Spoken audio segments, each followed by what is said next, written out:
Donc, comme vous le savez, on a fait déjà un premier webinaire en début d'année, au cours duquel on a vraiment présenté en détail les fonctionnalités de CapLab. Et ce webinaire-là, je vais vous en donner un objectif en un mot, c'est de savoir comment vous allez pouvoir mettre en place CapLab chez vous. Donc, on va essayer de suivre le parcours d'un établissement, une unité qui déploie CapLab. Donc, on va répondre à l'ensemble des questions qui se font jour dans le cadre de ce process. Et puis, on va être amené aussi à vous laisser la parole, puisqu'il y a eu à la fois des questions qui avaient été posées lors du premier webinaire et pour lesquelles on avait répondu que ce serait l'occasion lors de notre deuxième session d'y répondre. Donc, j'espère et je pense que ça sera le cas. Voilà, on va faire en sorte que lors de ce webinaire, contrairement au premier où on vous avait demandé de nous laisser exposer l'ensemble des fonctionnalités et puis ensuite de réserver une part aux questions, comme vous le voyez sur l'agenda, on a essayé de segmenter les présentations qui vont suivre en différentes parts. Ces différentes parties, elles sont indépendantes les unes des autres ou presque. Et donc, ça veut dire que ce qu'on a imaginé, c'est qu'en fin de chaque partie, vous puissiez prendre la parole et nous, on pourra répondre systématiquement à l'ensemble des questions. Donc là, on a 2 heures ensemble.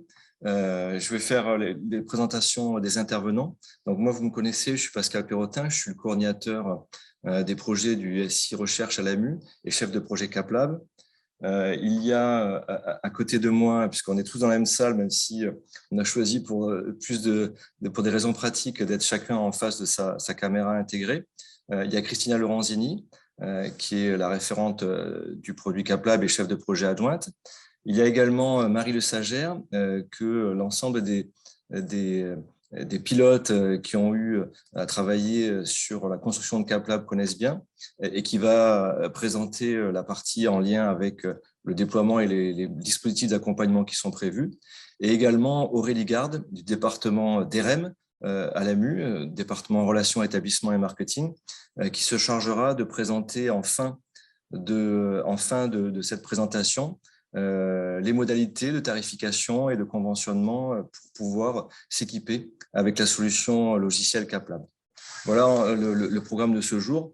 Donc, j'en rappelle l'objectif, c'est bien comprendre ce qu'il est nécessaire de faire et comment le faire afin de pouvoir, en tant qu'établissement, se doter de la solution logicielle CapLab dont vous avez vu lors du premier webinaire l'ensemble des fonctionnalités et des potentialités.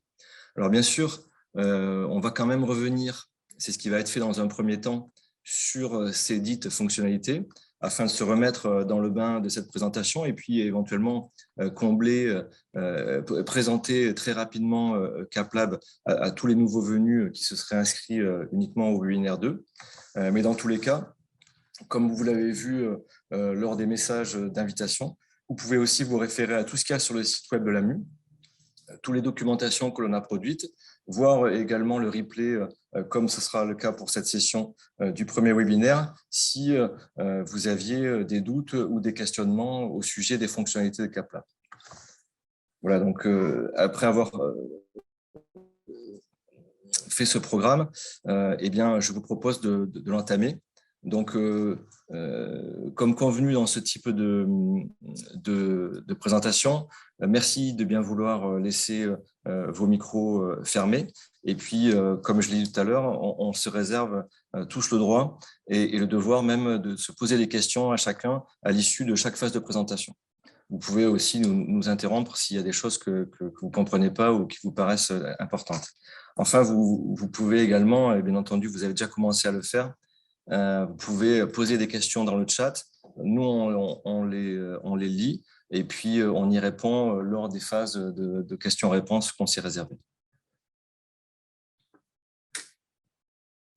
Donc, je reprends une information générale sur CapLab. Donc, CapLab, c'est surtout une application qui permet de partager de l'information. Vous avez vu la fois dernière dans quelle mesure on avait mis en place cette solution au profit des unités de recherche. Alors, pas uniquement les unités mixtes de recherche, mais également les établissements, également, enfin, tout type d'unités de recherche et les établissements pour la partie pilotage central. Est-ce que tu peux avancer? Merci.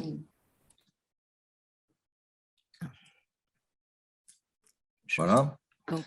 Et donc, à partir de là, je vais laisser la parole, si vous le voulez bien, à Christine Lorenzini pour qu'elle puisse vous représenter ou présenter à ceux qui ne l'ont pas écouté la dernière fois le cadre général dans lequel CapLab est amené à fonctionner et notamment ce qui nous intéresse ce jour, on va parler de l'intégration des données dans CapLab ainsi que l'exposition des données, c'est quelles sont les données qu'il y a dans CapLab. Donc, Christina, je te laisse la parole pour ce commentaire. Merci Pascal. Donc, bonjour à tous. J'espère que c'est bon, que mon micro fonctionne bien. Donc, l'idée, effectivement, c'est que je vous fasse une brève synthèse des données, des fonctionnalités présentes dans l'application. Donc, comme le disait Pascal, hein, je vous rappelle que la description détaillée de toutes ces fonctionnalités, vous pouvez facilement la retrouver en écoutant, en visionnant le premier webinaire. Donc, je ne rentrerai pas dans tous les détails. C'était plutôt une entrée en matière. Donc, comme vous le savez, les objets cœur de CapLab sont les activités de recherche. Donc, les activités de recherche et donc évidemment toutes les données qui sont liées. Donc, dans CapLab, il y a des projets de recherche, tout type de projets de recherche, qui soient financés ou pas. Ces projets sont menés en partenariat avec des personnes au sein de structures et puis ils mènent à des produits, à la production donc des produits de la recherche. Et on retrouve également dans CapLab des candidatures en réponse à des appels à projets, donc que ce soit des appels à projets internes ou l'appel à projets générique de l'ANR. Et puis, toutes ces données sont décrites en lien avec les organisations en établissement et en unité de recherche. Ce qui est important de noter, c'est que l'avantage, c'est que l'unicité de la donnée projet permet finalement de faciliter la consultation et le partage de l'information, puisque le même projet sera vu par tous les participants du projet, ce qui facilite aussi grandement l'exploitation des données de CapLab. Donc, si on rentre un petit peu plus dans le détail, finalement, cette vision à 360 degrés de l'activité de recherche, elle apporte de la valeur en établissement au personnel des services centraux, des responsables en établissement. Pourquoi? Parce qu'elle offre la vision partagée multitutelle de l'activité des unités. Donc, c'est une première valeur, mais elle apporte également une valeur en unité, que ce soit pour les chercheurs qui soient porteurs de projets ou participants à des projets, pour les responsables d'équipe, pour les directions d'unité ou toutes les personnes qui ont une délégation de droit à ce niveau. Pourquoi? Puisque CapLab permet de recenser, de décrire et de suivre tous les projets et activités qui sont réalisés au sein des unités. Donc, de fait, l'ensemble de ces données permet de répondre aux besoins de pilotage de l'unité de recherche, puisqu'en fait, au moyen de CapLab, on peut avoir une vision consolidée de l'activité en unité, et puis, par exemple, une vision anticipée des dépôts des projets en réponse aux appels à projets. CapLab permet une multitude de restitutions selon, par exemple, je vous donne un exemple, une restitution en fonction d'une thématique de recherche ou selon une consolidation par partenariat. Donc, CapLab est bien un concentrateur de données. Et puis, un module aussi qu'il est important de souligner, qui a été proposé dans CapLab, c'est le module de gestion des appels à projets internes, donc qui couvre tout le processus de la gestion de l'appel à projet, que ce soit la diffusion de l'appel à projet depuis l'établissement vers les unités, que ce soit la création, la soumission des candidatures par les porteurs de projets en unité, et puis jusqu'à l'évaluation des candidatures en établissement et la diffusion des résultats. C'est un module complet que CapLab met à disposition donc des personnes qui l'auront dans leur unité établissement. Voilà, donc là, j'étais assez concise. Je vais rendre la parole à Pascal. Oui, merci. Donc, on est toujours sur, j'allais dire, des notions en rappel de ce qu'on avait dit. Ce qu'on veut essayer d'apporter aujourd'hui, donc, c'est rendre plus concret les modalités de déploiement. Pour ce faire, moi, je vais aussi rappeler, une fois que Christina a bien recadré, redonné les principales fonctionnalités de CapLab, je vais aussi donner des éléments globaux sur l'application, sachant que on déploie et on diffuse CapLab selon des modalités qui sont pas standards, notamment pour la MU, et pour ceux qui travaillent dans le domaine de la scolarité, de la formation et de la vie étudiante. Vous avez l'exemple de Pégase, issu du projet PC School, qui remplace l'outil Apogée progressivement, qui sera aussi délivré dans le cadre d'un mode service. Donc, à la fois, on va insister sur la manière de construire CapLab et la manière de le diffuser. Pourquoi? C'est pas pour, j'allais dire, attester d'une qualité, même si moi, j'ai à cœur de dire qu'on a construit quelque chose et une application qui est à l'état de l'art. Mais c'est aussi pour dire qu'il y a des différences et il y a des éléments facilitateurs par rapport à ce qu'on a pu voir et vivre dans le passé. Et c'est sur ces éléments-là que je voudrais insister. Donc là, on peut voir dans CapLab des éléments sur une solution logicielle qui sont des éléments qui vont pouvoir faciliter globalement l'interopérabilité, c'est-à-dire la manière dont CapLab peut travailler avec d'autres applications, que ces applications soient des applications de l'AMU, mais aussi des applications hors du périmètre AMU. D'accord? Donc là, il est important de voir qu'on a construit CapLab, comme je l'ai dit, avec des composants au goût du jour et qui surtout dotent CapLab d'une plasticité, d'une adaptabilité supérieure à ce qu'on pouvait avoir dans le passé. Et à la fois, on est très confiants, nous, puisque nous vivons la construction de cette application au quotidien. Et puis aussi, on a des premiers retours sur la capacité que l'on a d'adapter cette solution logicielle. Nous sommes confiants dans les choix qui ont été faits, qui sont hérités en fait de la communauté. Hein. C'est pas uniquement l'équipe projet qui a travaillé sur CapLab avec ses propres concepts, mais ce sont des concepts qui ont été partagés, qui ont été publiés et qui font l'objet, on va dire, d'un assentiment collectif. Donc, à la fois, on a, vous le savez, travaillé sur CapLab avec une équipe, et c'est toujours le cas, de développement qui est composée de collègues de l'ESR et qui est sise à Clermont-Ferrand. Donc, c'est ce modèle de co-construction que l'on souhaite propager et poursuivre. Également, demain, cette application, elle sera hébergée dans une université, vraisemblablement Strasbourg. Et ça, c'est aussi un changement par rapport à ce qu'on avait l'habitude de voir. Elle sera exploitée également par un partenaire de l'ESR.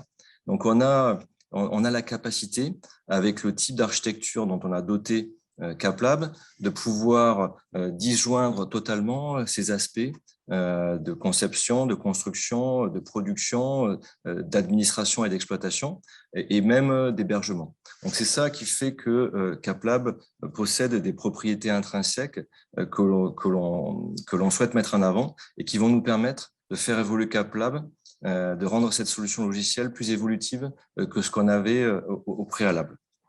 Donc, vous entendrez dans le cadre de cette présentation le mot API. Donc, maintenant, vous connaissez ce vocabulaire. Vous-même, vous avez l'habitude de récupérer les données parfois en vous connectant via des API ou des web services sur des plateformes, y compris données par l'État, comme data.gouv.fr. Eh bien, ces systèmes actuels que vous connaissez déjà sont ceux qu'on a retenus pour échanger, pousser des données dans CapLab et extraire des données de CapLab. Donc voilà, c'est ce qui va donner finalement le faisceau et le réseau lié à l'implantation de CapLab, sachant qu'il y a une autre dimension que vous connaissez et sur laquelle on a déjà insisté, qui est le fait que CapLab soit diffusé dans ce qu'on appelle un mode service, le mode cloud, qui fait que l'empreinte dans les SI de votre établissement est faible. En gros, diffuser CapLab en mode service, ça revient à ce que CapLab soit hébergé et exploité pas dans votre établissement, et vous vous y connectez comme à un site web, et donc ça induit une différenciation par rapport à un modèle où on doit implanter le logiciel dans le SI de l'établissement, bien sûr avec l'aide et le concours et l'action de la DSI de l'établissement. Là, les actions qui vont être nécessaires par les services techniques de la DSI de l'établissement, et on va en parler tout à l'heure, seront liées surtout à l'initialisation des données dans CapLab et ensuite à la gestion du cycle de vie des données. Donc, pour ce faire, on a défini autour de CapLab un ensemble de processus, de procédures qu'on est encore en train de valider. Et vous verrez tout à l'heure, on va vous faire un état des lieux rapide de là où on en est de nos expérimentations avec les sites pilotes. C'est pas terminé. Toute l'année 2022, on a dit, on l'avait affiché et c'est ce qui se passe. On prévoit encore de travailler avec nos sites pilotes sur ces éléments techniques. Eh bien, on travaille encore sur le dispositif d'intégration des données qui sont contenues dans vos applications, et c'est celles qui remonteront dans CapLab, on en parlera tout à l'heure. Parallèlement à ça, et je souhaite également encore aujourd'hui insister sur ces aspects-là, on a beaucoup travaillé sur les aspects de sécurité pour proposer une sécurisation à la fois des données et des accès qui soit la plus souple, la moins contraignante possible. Et on en parlera également tout à l'heure. On peut à ce jour se connecter à CapLab d'une manière à la fois souple et sécurisée. Et même si on étudie pour les cas particuliers où on aurait besoin de sécurité supplémentaire, des principes comme une double authentification, eh bien, on est capable dès aujourd'hui, et c'est ce qu'on a déjà fait avec des connexions de chercheurs à l'étranger, par exemple, eh bien, de proposer une authentification, une connexion à CapLab qui soit à la fois souple et sécurisée. Voilà. Je rappelle également, puisqu'on a un dispositif d'homologation SSI, c'est-à-dire lié à la sécurité des systèmes d'information, qui se poursuit bien sûr, qui est lié aux livraisons majeures de notre application et que l'on va poursuivre, bien entendu, une fois qu'on aura commencé à déployer dans les vagues de déploiement qu'on va vous proposer tout à l'heure, eh bien, la solution CapLab. Si on peut, voilà. Un autre point, et je m'arrêterai là pour les généralités au sujet de CapLab. Concernant les données, il y a des sujets qui sont très structurants, et vous le savez, sur les données de référence. Donc, à l'AMU, on a une certaine expérience dessus. On a même des outils qui s'occupent de traiter ces processus en lien avec les références des données. Mais ce sont des sujets qui nécessitent une vision globale. C'est pourquoi nous, on estime que c'est une chance qu'on ait pu positionner CapLab d'emblée à un niveau national, ce qui permet d'asseoir CapLab sur la base de nomenclatures nationales et internationales qui sont intangibles, qui évoluent certes, mais qui sont partagées par une communauté d'intérêt. Et on a doté CapLab de l'ensemble de ces nomenclatures dans un certain nombre de domaines qu'on va regarder ensemble juste après. On a quand même tenu à doter CapLab et vous donner la possibilité de spécialiser pour vos propres usages un certain nombre de nomenclatures qu'on appelle locales, donc pour vos usages particuliers dans vos établissements et qui seront à votre main. C'est-à-dire qu'on a dans CapLab à l'heure actuelle, et on aura demain toujours, à la fois des nomenclatures héritées d'un espace communautaire, national ou international, et qui feront foi, notamment lors des demandes de consolidation. Donc là-dessus, on exercera à la fois une veille et une anticipation, notamment en lien avec les services de l'État, le ministère, etc. Mais également, et puis aussi tous ceux qui construisent au quotidien et qui animent ces données de référence, mais également dans une logique de spécialisation pour chaque établissement, la capacité, sans se marcher sur les pieds, et donc ça, vous verrez que ça peut se faire, la capacité qui est offerte, qui est ouverte, d'avoir des nomenclatures pour faire des regroupements et qui seront à votre main. Donc, si on regarde, par exemple, les référentiels nationaux, CapLab, bien entendu, gère des données de la recherche. Donc, on a intégré dans CapLab, au premier chef, si je puis dire, des données sur les nomenclatures académiques, toute la partie liée au domaine scientifique. Donc, tout ce qui vient de l'ERC, par exemple, mais aussi plus franco-français, dans l'HERS, etc. Et là, j'allais dire qu'on n'est pas limité. Pour l'instant, en fonction des fonctionnalités qui sont ouvertes dans CapLab, on a intégré des nomenclatures qui sont le reflet de ce qui est opérationnel et actif au sein des laboratoires et à ce jour. Mais demain, eh bien, il est évident que si ces éléments évoluent, nous adapterons CapLab. Et CapLab, de fait, comme c'est une souche unique et nationale, proposera instantanément, et pour l'ensemble des adhérents qui auront choisi de s'équiper avec CapLab, ces apports. C'est-à-dire que vous n'aurez pas à patcher comme on le fait eh bien, le produit, c'est-à-dire s'équiper avec un petit programme qui permet de mettre à jour CapLab. Tout ceci sera fait et vous en disposerez. Bien entendu, il faudra qu'on se règle sur quand est-ce qu'on fait quoi, mais ça, eh bien, ça sera l'objet de la gouvernance de CapLab et donc dans une comitologie ad hoc qu'on aura le temps de construire ensemble. Donc, il y a à la fois des nomenclatures académiques, scientifiques, mais aussi, pour la partie liée aux structures, qui sont si importantes pour nous, des référentiels qui sont hérités du domaine des financeurs. Bien entendu, on a cité le RNSR, sur lequel CapLab s'appuie et avec lequel CapLab travaille et travaillera également à le faire progresser, ce référentiel national qui est de plus en plus utilisé, notamment sous l'influence de sa demande obligatoire dans les financements ANR, mais pas uniquement. L'aspect ROR pour l'étranger, UAI, enfin, vous voyez tout ce qui est à l'écran. L'idée, c'est que à la fois pour la partie académique, on aura ce travail-là. Sur les structures, il y a encore du travail de notre point de vue pour avoir des référentiels intangibles et administrés, mais on s'aperçoit tout de même que lorsqu'on creuse et lorsqu'on remonte des données réelles aux bornes d'un établissement et même aux bornes d'un site, on s'aperçoit que, eh bien, il y a encore de ci, de là des unités qui n'ont pas les bonnes références, etc. Et donc, tout ceci concourra, de notre point de vue, à mettre en qualité les données dans un cadre qui existe déjà. On ne va pas donner avec CapLab un nouveau cadre, un cadre supplémentaire de gestion des données. Donc, c'est ça qui est important. La mise en qualité des données, elle sera induite, bien sûr, par l'usage de CapLab, mais on ne va pas donner d'outils supplémentaires à administrer, à gérer. Il ne s'agit pas de rajouter une couche de référentiel avec CapLab. D'accord ? Par contre, nous, on s'adaptera et on fera ce qu'il faut pour récupérer et éveiller, j'allais dire, la qualité des données pour l'usage multipartenarial ou multiple.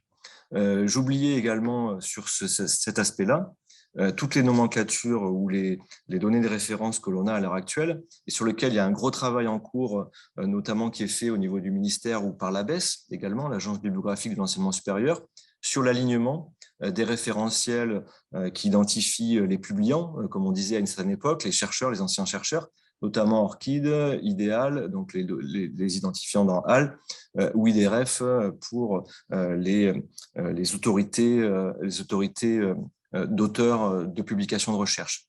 Donc ça, c'est un travail dont on va bénéficier dans CapLab et qui est en cours et qui fait l'objet aussi de travaux dans le cadre du ministère parce que c'est à ce niveau-là que c'est efficace, c'est le niveau national, voire le niveau international. Voilà, donc il y a aussi, et je termine sur ces sujets assez généraux, il y a aussi tout un volet qu'on a tenu à mettre en place, comme je l'ai dit tout à l'heure, pour pouvoir spécialiser l'usage de CapLab à une différenciation à l'intérieur de vos établissements, voire de vos unités. Et vous vous apercevrez, lorsque vous commencerez à déployer la solution, qu'il y a un certain nombre d'éléments que l'on peut spécialiser et qui seront visibles à différents degrés de vos structures organisationnelles. Des choses qui seront visibles au niveau des unités, des choses qui seront visibles en dessous, des choses qui seront visibles en consolidation. Mais dans tous les cas, elles pourront rester dans le scope d'un établissement et non visibles par les autres. Voilà. Et donc ça, c'est typiquement le cas à l'heure actuelle de tout ce qu'on a mis au niveau des projets. Donc, on est encore en expérimentation sur l'intégration des données projets ou des typologies de conventions. Hein. Une convention est rattachée à un projet. On a une liste à l'heure actuelle qui n'est non exhaustive et que l'on peut partager et qui est issue en fait des ateliers avec l'ensemble de nos pilotes. Le dernier point sur ces sujets-là, qui sont des points très structurants et de notre point de vue fondamentaux, c'est que voilà, il existe, comme je l'ai dit en préambule, des outils. Donc, pour le nommer Synapse, pour l'AMU, d'autres outils de référentiel qui intègrent déjà dans leur feuille de route l'alignement de structures ou de données de référence qui permettent de gagner du temps dans son système d'information afin de pousser les informations dans CapLab. Donc, à titre d'exemple, et je le dis juste au passage, nous avons commencé à entamer depuis un certain temps déjà ce qu'on appelle notre preuve de concept sur l'intégration des données personnes. Il est vrai que nous avons déjà prévu un lien immédiat entre Synapse et CapLab. Si ce lien existe, et le travail qui est nécessaire pour pousser les informations des personnes dans CapLab, il est déjà fait. Donc, c'est aussi en ce sens qu'on a pour mission, et à l'AMU, c'est une mission qui est générale à l'ensemble de l'offre de solutions, de penser à l'interopérabilité de nos solutions, à la fois avec les établissements qui disposent des produits AMU, mais pas uniquement.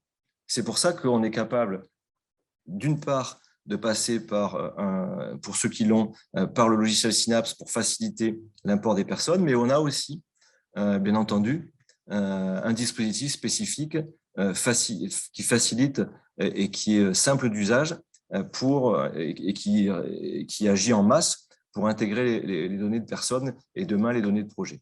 Voilà.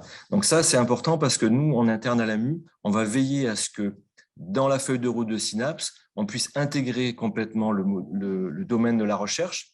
Vous savez que pour l'instant, Synapse était focalisé dans le cadre de ses premières versions sur les personnes, sur les structures, dernièrement sur ce qu'on appelle les apprenants, c'est-à-dire les étudiants, les doctorants, etc. Et là, une nouvelle version arrive de Synapse qui va proposer à la communauté d'intégrer des référentiels en lien avec les tiers, les partenaires. Et certains sont éligibles, j'allais dire, à un usage fructueux pour CapLab, et donc on bénéficiera dans tous les cas à la fois des études, des mises en alignement, des points de vérité, comme on dit dans le domaine du Master Data Management, et bien de ces travaux pour Synapse. Donc, ce sont des travaux aussi généraux. Donc, il y a plusieurs sources, je vais dire, d'évolution et d'amélioration qui doivent se faire jour. Mais l'intérêt que l'on peut avoir de se positionner d'emblée au plan national, c'est que ça nous donne la capacité à travailler directement avec les acteurs qui sont peut-être décisionnaires ou en tout cas qui portent les décisions au niveau national, comme le ministère avec sa feuille de route sur les outils de référence telle qu'elle a été prévue, publiée en lien notamment avec l'Open Science. Voilà. Donc, je voudrais pas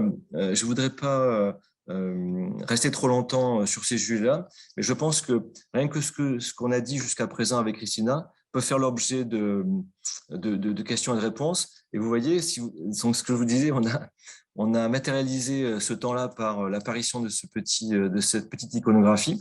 Donc, je vais vous laisser nous poser des questions sur ce que vous venez d'entendre et ce que vous venez de voir, sachant qu'après, on va aller directement sur les sujets liés à l'accompagnement et au déploiement.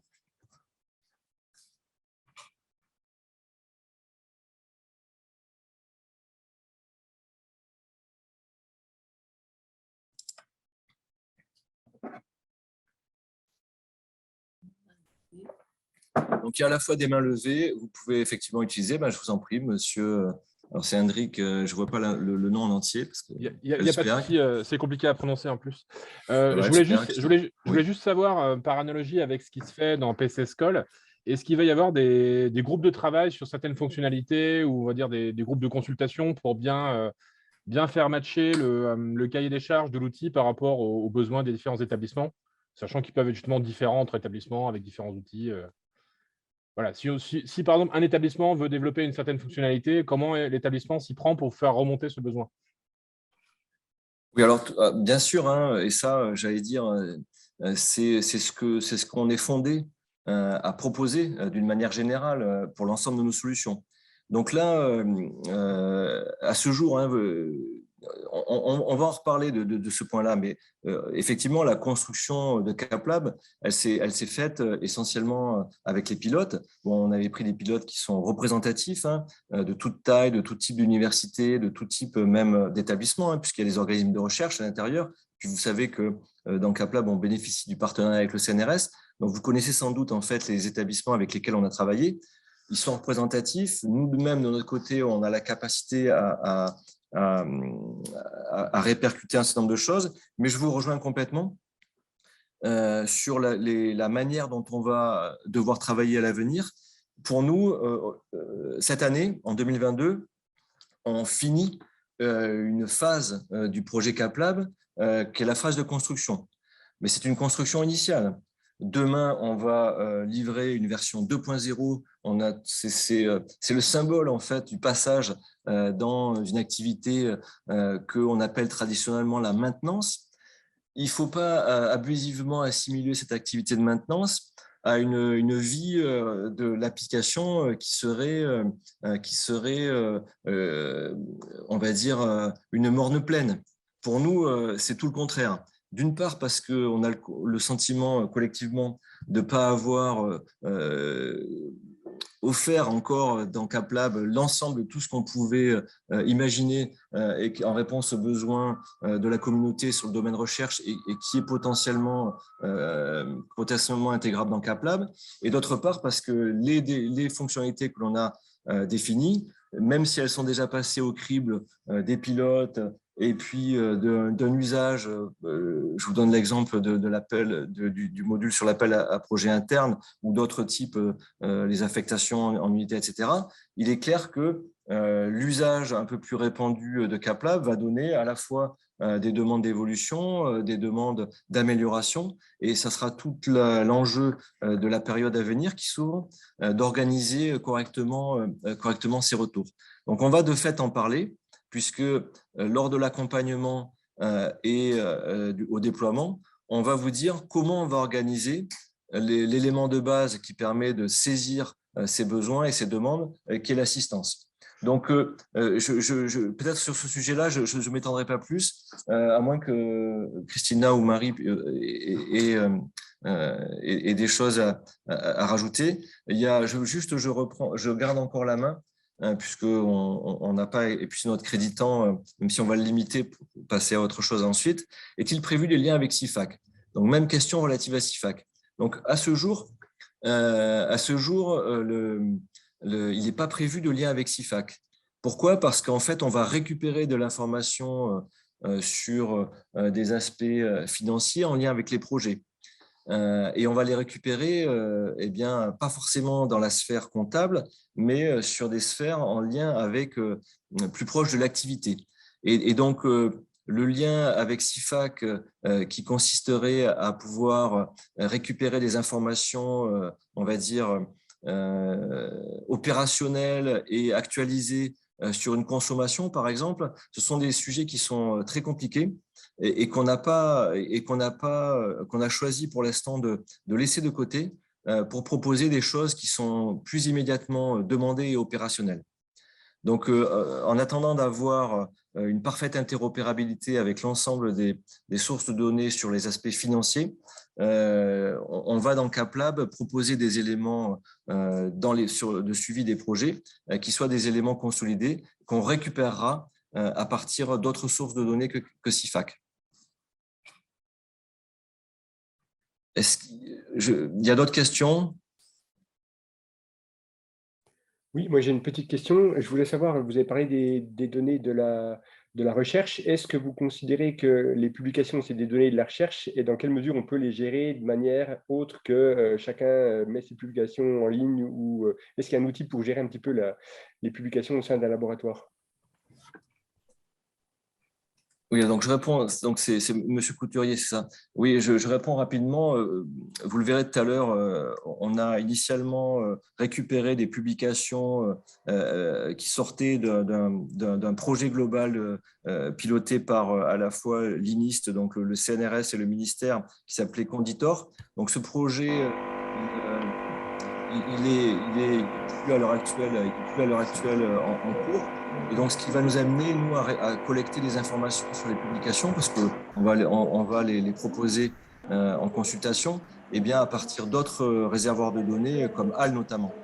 Je veux quand même préciser que, comme on a pu le dire la dernière fois lors du webinaire sur les fonctionnalités de CapLab, CapLab n'est pas centré sur les aspects liés aux productions scientifiques et aux bibliométries, mais on va pouvoir récupérer des productions scientifiques. De la même manière, et c'est peut-être pour anticiper des questions qu'on aura, CapLab ne gère pas des contrats de recherche.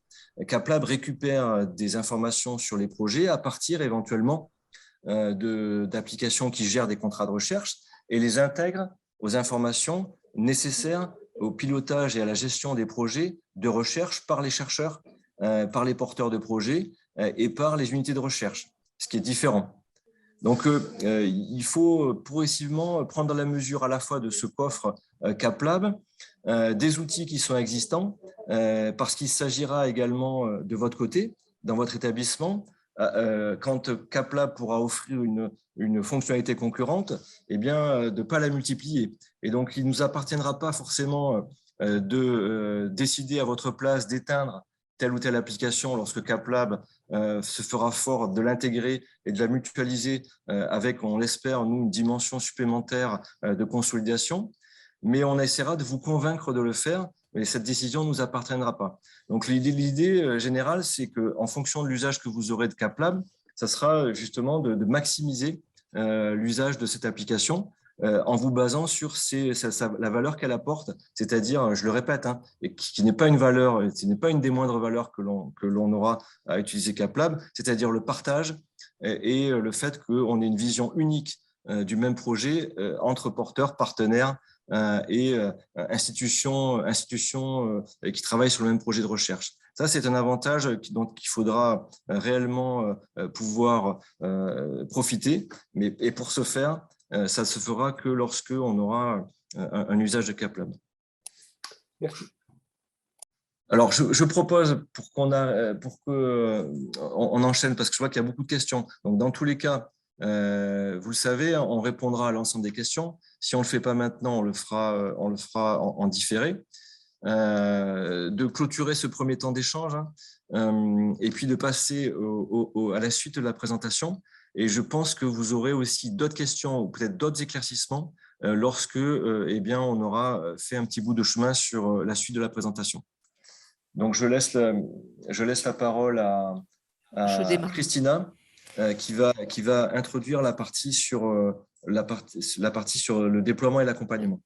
Alors, oui, merci Pascal. Le temps que je passe la slide. Alors, je vais l'introduire, mais je vais commencer en fait, pour l'entrée en matière, à faire un rappel historique des versions de CapLab. Ça va peut-être participer à venir en écho aux échanges qu'on vient d'avoir et donc faire le rappel sur les versions de CapLab et puis du mode de construction que l'on a choisi, que l'on a privilégié pour CapLab parce qu'il a fait ses preuves, il a fait ses preuves et donc ça peut permettre un petit peu d'éclairer la suite aussi des échanges. La première version de CapLab, comme vous comprenez, a consisté consistait en fait à mettre en place le socle de CapLab et donc toute la partie organisationnelle en termes de structure de recherche, d'établissement. Et comme Pascal vous l'expliquait tout à l'heure, dans la première version, nous avons tout d'abord mis en place le flux d'intégration des structures de recherche à partir donc en se sourçant auprès du répertoire national des structures de recherche. Donc ça c'était au démarrage de la version pour cette mise en place du socle. Et dans le même temps, nous avons implémenté un flux d'intégration des produits justement dans CapLab en interrogeant Conditor en fait donc on a travaillé en partenariat avec Conditor et donc l'idée c'était d'interroger Conditor avec l'orchide d'un chercheur pour pouvoir rapatrier dans CapLab les productions qui étaient dans Conditor. C'est ce qui a permis de démarrer le projet.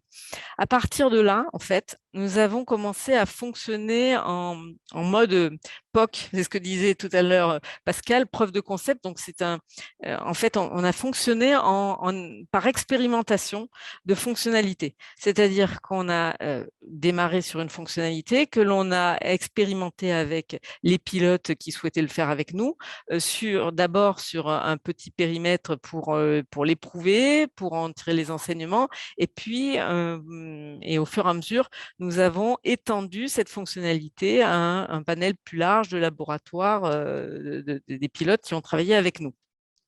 C'est ce qu'on a commencé à faire en partenariat avec l'ANR. C'est-à-dire que la première chose que nous avons faite, c'est mettre en place le flux d'intégration des pré-propositions en réponse à l'appel à projet générique de l'ANR pour 11 labos pilotes qui ont travaillé avec nous et donc cela représentait une centaine de pré-propositions déposées et pour tester cette vision partagée de la candidature, donc la pré-proposition des différents participants, enfin toutes les personnes qui avaient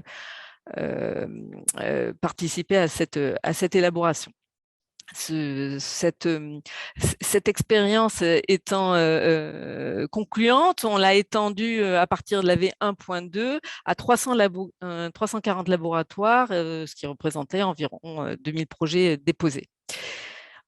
Dans le même temps, on a démarré, fort de cette expérience, notre POC à API, c'est-à-dire la mise en place du module de gestion d'appel à projet interne que je vous ai rapidement résumé tout à l'heure, diffusion de l'appel à projet interne jusqu'à la diffusion des résultats. Donc ça, on a démarré en version 1.2 à mettre à disposition les fonctionnalités. Et à partir de la version 1.3, nous avons pu tester donc avec un établissement et avec un appel à projet interne en réel l'utilisation de ce module et qui a donc très bien fonctionné, ce qui fait qu'à partir de la version 1.4, donc là actuellement nous avons 6 appels à projet internes qui sont diffusés par 2 établissements et qui sont donc qui fonctionnent en réel, si je puis dire, en production de CapLab avec nos pilotes. Ce fonctionnement nous permet en fait de rassembler un maximum, de tirer des enseignements de ces fonctionnalités, déduire des améliorations à apporter à l'outil et nous les intégrons au fur et à mesure de notre construction dans notre cycle de développement pour enrichir le module. Donc ça, c'était pour l'appel à projet interne. En version 1.4, et donc Pascal en parlait tout à l'heure, on est passé sur la partie personnes. Nous avons donc mis à disposition un service d'intégration des personnes, puisque les personnes sont des éléments essentiels de CapLab pour pouvoir décrire les activités de recherche des unités. Et donc, depuis la version 1.4, nous sommes dans cette expérimentation personne que nous menons donc là jusqu'à présent avec l'Université de Lorraine et l'Université de Bordeaux. Et très prochainement, nous allons travailler avec le CNRS et l'Université Clermont-Auvergne, donc notre co-constructeur, pour continuer à améliorer et à peaufiner ce module d'intégration jusqu'à la fin de l'année. Et puis, maintenant, nous passons en fait à la partie cœur de CapLab, hein, qui découle de toute la mise en place de toutes ces fonctionnalités, qui est la partie projet. Le POC projet démarre là avec la version 1.5 qui en fait va être livrée cette semaine, justement, donc ça tombe bien. Donc, on démarre le POC projet avec nos pilotes à partir de maintenant, avec cette version 1.5. Et ce POC projet va se dérouler en deux parties. Je vais le résumer en disant qu'on a une première partie de test de ces fonctionnalités à l'écran, les interfaces du projet, les écrans projets, la modification, la complétude, enfin, vérifier et travailler avec nos pilotes pour voir que nous avons bien répondu aux besoins qui a été exprimé. Et puis, dans un deuxième temps, on travaillera la partie intégration des données projets, donc au travers d'un service d'intégration que nous allons mettre à disposition et qui nous permettra également de tester l'intégration de données qui seraient peut-être en provenance d'outils et d'applications gérant des contrats, puisqu'en fait, c'est une sous-partie des projets, puisque dans le sens où le projet de recherche dans CapLab peut être un projet financé ou non. Et donc, à ce titre, notre service d'intégration des données projets est suffisamment générique pour pouvoir intégrer des données, une partie des données des applications contrats. Et puis, dans le même temps, en fait, on travaille un POC assistance, alors une expérimentation sur la partie assistance pour être fin prêt pour le déploiement. Donc, on en a profité pour travailler ce sujet-là également sur cette seconde partie de l'année. En fait, en fonctionnant sur en mode POC expérimentation et en augmentant le périmètre d'utilisation des fonctionnalités au fil de l'eau, cela permet vraiment de valider avec les pilotes qui travaillent avec nous que ce qu'on livre correspond à leurs besoins. Et puis, tout de suite, donc, comme je vous le disais, d'identifier les améliorations à apporter.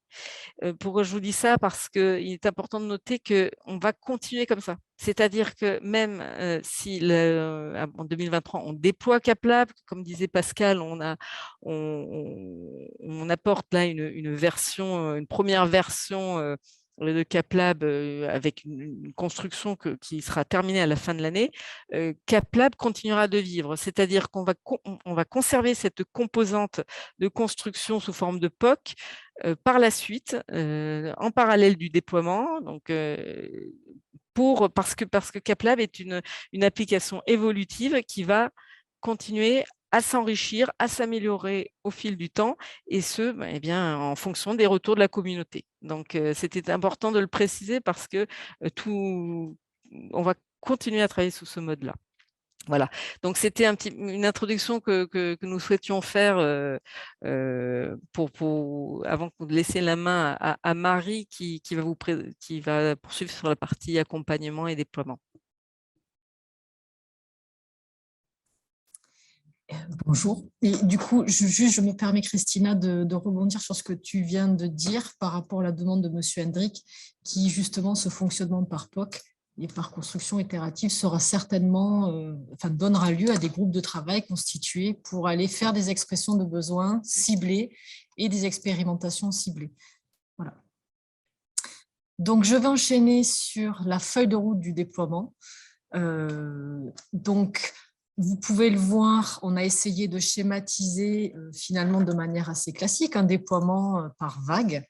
Ce qu'il faut retenir de cette feuille de route du déploiement, c'est qu'on est sur des vagues annuelles qui ont deux phases, on va dire principalement. C'est une première phase qui va être d'accompagnement resserré, d'ateliers de déploiement. Et puis, vous le voyez, on fait courir le déploiement sur une deuxième année qu'on appellera du déploiement autonome. Donc, en gros, pour chaque vague, on aura en année N-1 une phase de contractualisation, sur une année de déploiement, un accompagnement resserré, dédié, collectif et individualisé. Et ensuite, on imagine encore un déploiement autonome qui sera néanmoins, comme tous les services de l'AMU, toujours accompagné, mais néanmoins, on peut vous permettre de déployer sur le temps parce que certaines fonctionnalités de CapLab représenteront un intérêt peut-être ensuite et pas dans l'immédiat. Donc, c'est comme ça qu'on va séquencer le déploiement par vague annuelle. Ce qui est important, vous le voyez, c'est qu'on fait déjà référence aussi au Club U. Alors, non pas qu'on veuille déjà démarrer dans les festivités, mais néanmoins, ce sont des rendez-vous importants et ça fait aussi partie de ces événements communautaires où on se retrouve, où on fait des groupes de travail, où on valide des besoins, où on fait des retours d'expérience. Et tout ça dans une démarche agile, c'est important. C'est-à-dire qu'une vague, elle se déploie, mais elle fait également part de son expérience et elle enrichit la vague suivante. Donc, tout ça, c'est important de l'annualiser. On a fait également apparaître sur ce planning la première ligne du haut qui est verte, qui est la livraison continue, parce que comme le disait Christina, on va continuer à développer, à livrer, à améliorer CapLab, non seulement parce qu'il y aura des réglementations, mais parce qu'aussi des nouveaux besoins vont apparaître, et qu'au-delà de l'accompagnement d'une vague de déploiement spécifique, chaque établissement qui aura contractualisé avec CapLab bénéficiera d'un accompagnement dédié à chaque nouvelle fonctionnalité et à chaque nouvelle version. Donc, il faut bien prendre en compte ces deux facteurs, c'est-à-dire c'est un déploiement annuel par vague, mais c'est également un déploiement continu qui va s'enchaîner avec les différentes livraisons et améliorations de CapLab. Alors, pour rentrer un petit peu plus dans le détail d'une vague de déploiement, celle que j'appelais l'année de déploiement accompagné, on va dire, on a séquencé l'année en deux grandes phases, sachant que la première phase de l'année, donc le premier semestre, sera composée d'ateliers thématiques. Ce sont des ateliers qu'on est en train de construire et d'expérimenter avec nos établissements pilotes, et on a de bons retours, donc on les valide au fur et à mesure.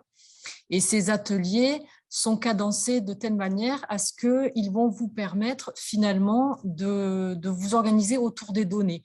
Qu'est-ce qu'il me faut pour aller chercher des données? Qu'est-ce qu'il me faut pour gérer des données? Qu'est-ce qu'il me faut pour profiter, administrer et exploiter les données? Donc, l'ordre des ateliers a été pensé en ce sens-là. C'est assez dense, vous le voyez, donc on va les espacer sur un premier semestre. Et une fois que tous ces ateliers auront été menés, bien sûr, chaque établissement va mettre en route sa propre feuille de déploiement à son propre rythme en fonction de ses contraintes et en fonction de ses objectifs. Et nous, on va s'adapter à la demande, c'est-à-dire que certains établissements voudront avoir déployé l'ensemble de leurs utilisateurs, l'ensemble des fonctionnalités sur une année. D'autres prendront plus de temps et nous, on sera là pour s'adapter à ce rythme-là. Et donc, ce deuxième semestre sera plus centré sur les besoins de chaque établissement individualisé.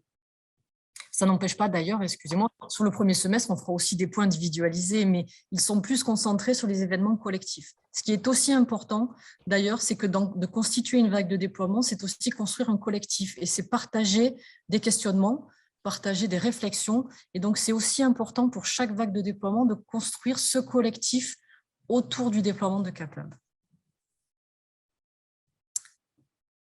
Alors, pour insister un petit peu, voilà les caractéristiques d'un déploiement. Donc, simplement, ce qu'il faut retenir, c'est que CapLab, ça a été construit dès le départ pour être une application ergonomique et facile d'utilisation.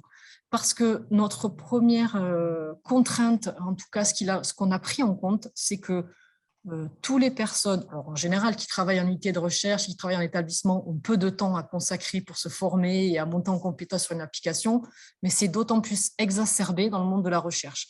On ne pouvait pas se permettre de demander à des chercheurs de, en plus, prendre du temps pour se former à CapLab. De la même manière qu'un DU en unité de recherche ou un responsable administratif, il fallait qu'on leur rende la tâche simple et que CapLab soit facile à utiliser. Et donc, finalement, le déploiement de CapLab, il s'organise autour de ça. C'est-à-dire que CapLab doit être simple, facile et ergonomique. Et il doit faciliter l'utilisation par les différentes typologies d'utilisateurs. L'autre chose, et ça Pascal vous l'a dit dès le départ, c'est que le fait qu'on soit une application nationale en mode service, bien sûr qu'on allège toute la charge techniques d'installation et d'administration. Donc, par rapport à un déploiement classique d'une application, c'est aussi un fait majeur, c'est-à-dire qu'on va pouvoir éliminer cette charge-là du côté des DSI en établissement. Donc, en réalité, CapLab, c'est vraiment une application métier et fonctionnelle. C'est ce qu'il faut prendre en compte et qui est très facile à prendre en main. Donc, le déploiement, c'est plutôt de l'organisation, c'est-à-dire à qui est-ce que je veux donner accès à CapLab, à quelles données et à quel rythme. Alors, bon, sur ceci étant dit, même si c'est très facile d'utilisation, on ne peut pas dire que le déploiement de CapLab n'est pas un chantier à piloter. Donc, effectivement, en termes très classiques, on va parler d'un pilotage du projet, donc de la gestion de projet, évidemment. Hein. Il faudra quand même qu'il y ait un pilote dans l'avion CapLab au départ. En général, c'est un pilote métier, d'ailleurs, qui va plutôt aller reconnaître les besoins et qui a besoin de CapLab. Donc, on va aller fixer des objectifs et se donner le planning. Et voilà, ça, c'est la partie gestion pure du projet, avec en général une équipe assez resserrée, on va dire, pour le pilotage du projet. Et sans une charge très conséquente.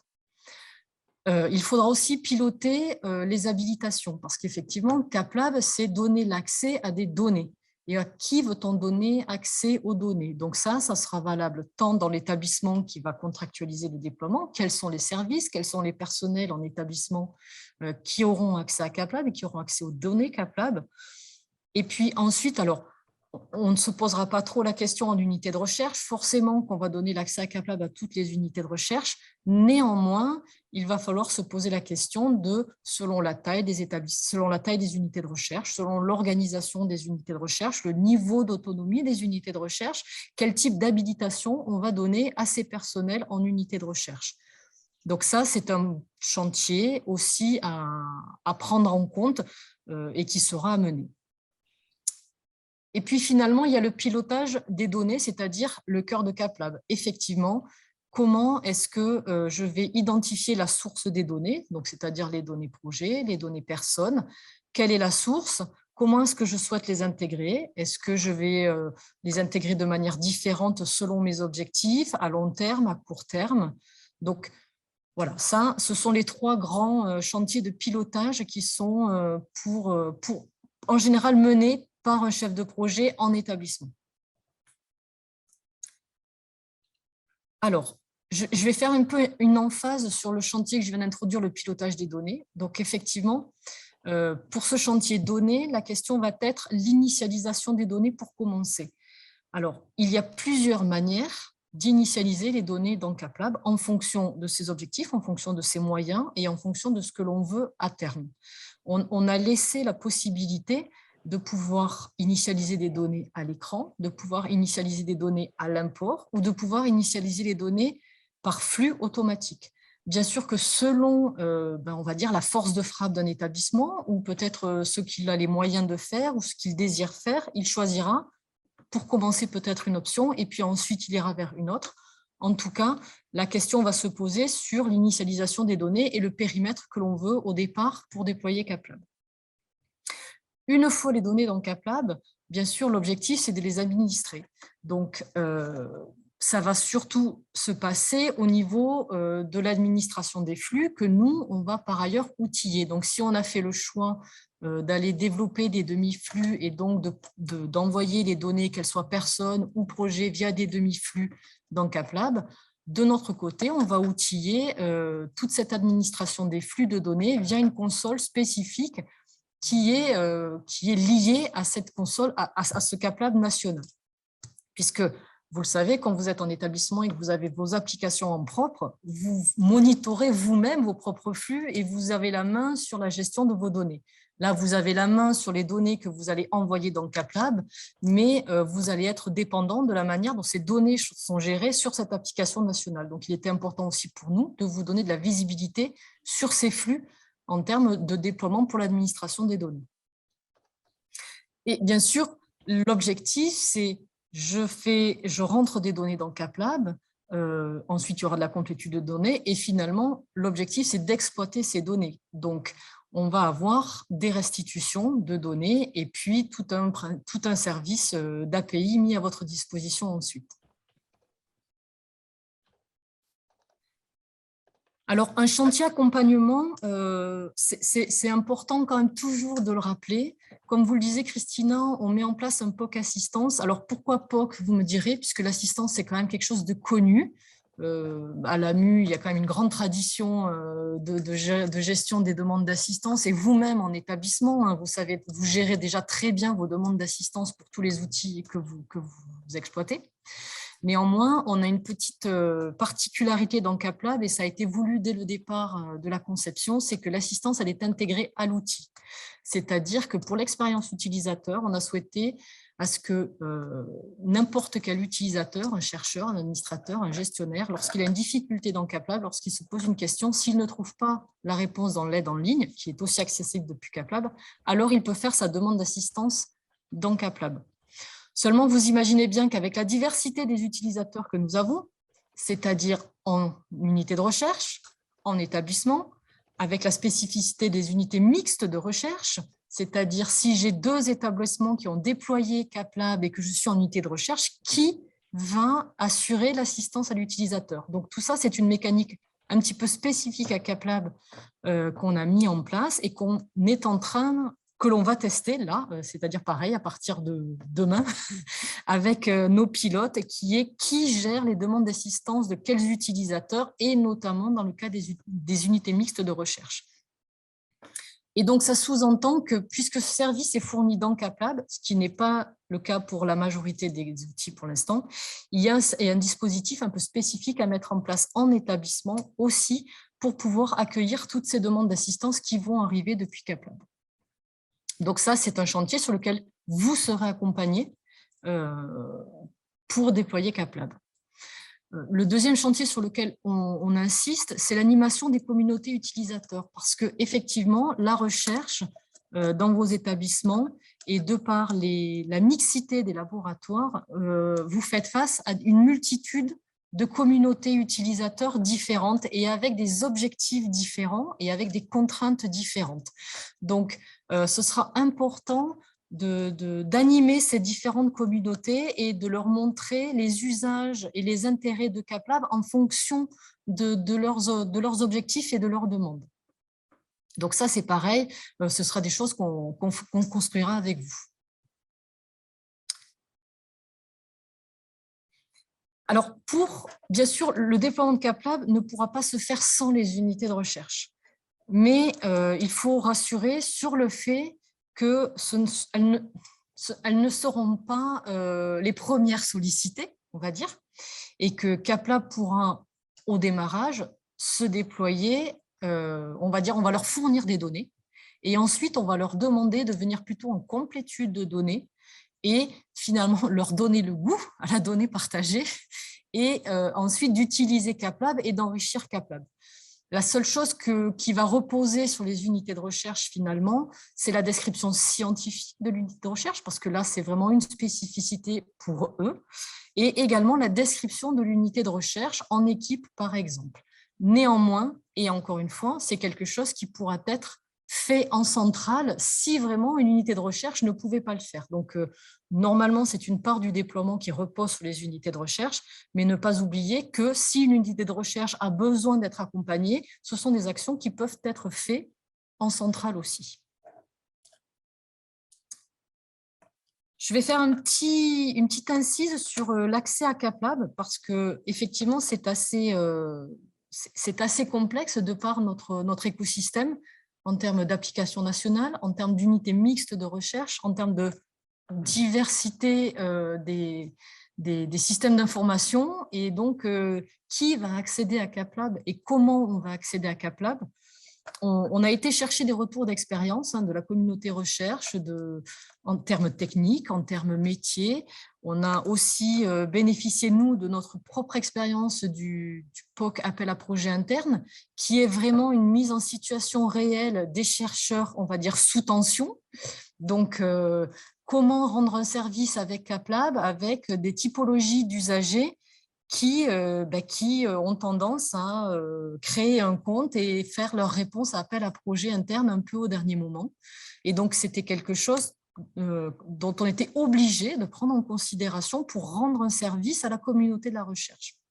Donc, on a établi, on va dire, 2 grands principes. C'est déjà que finalement, l'accès à CapLab, il est garanti par un établissement. Et comment? Eh bien, parce qu'un utilisateur est présent dans l'annuaire d'un établissement et qu'il va se connecter avec la fédération d'identité, alors on fournit un accès à CapLab.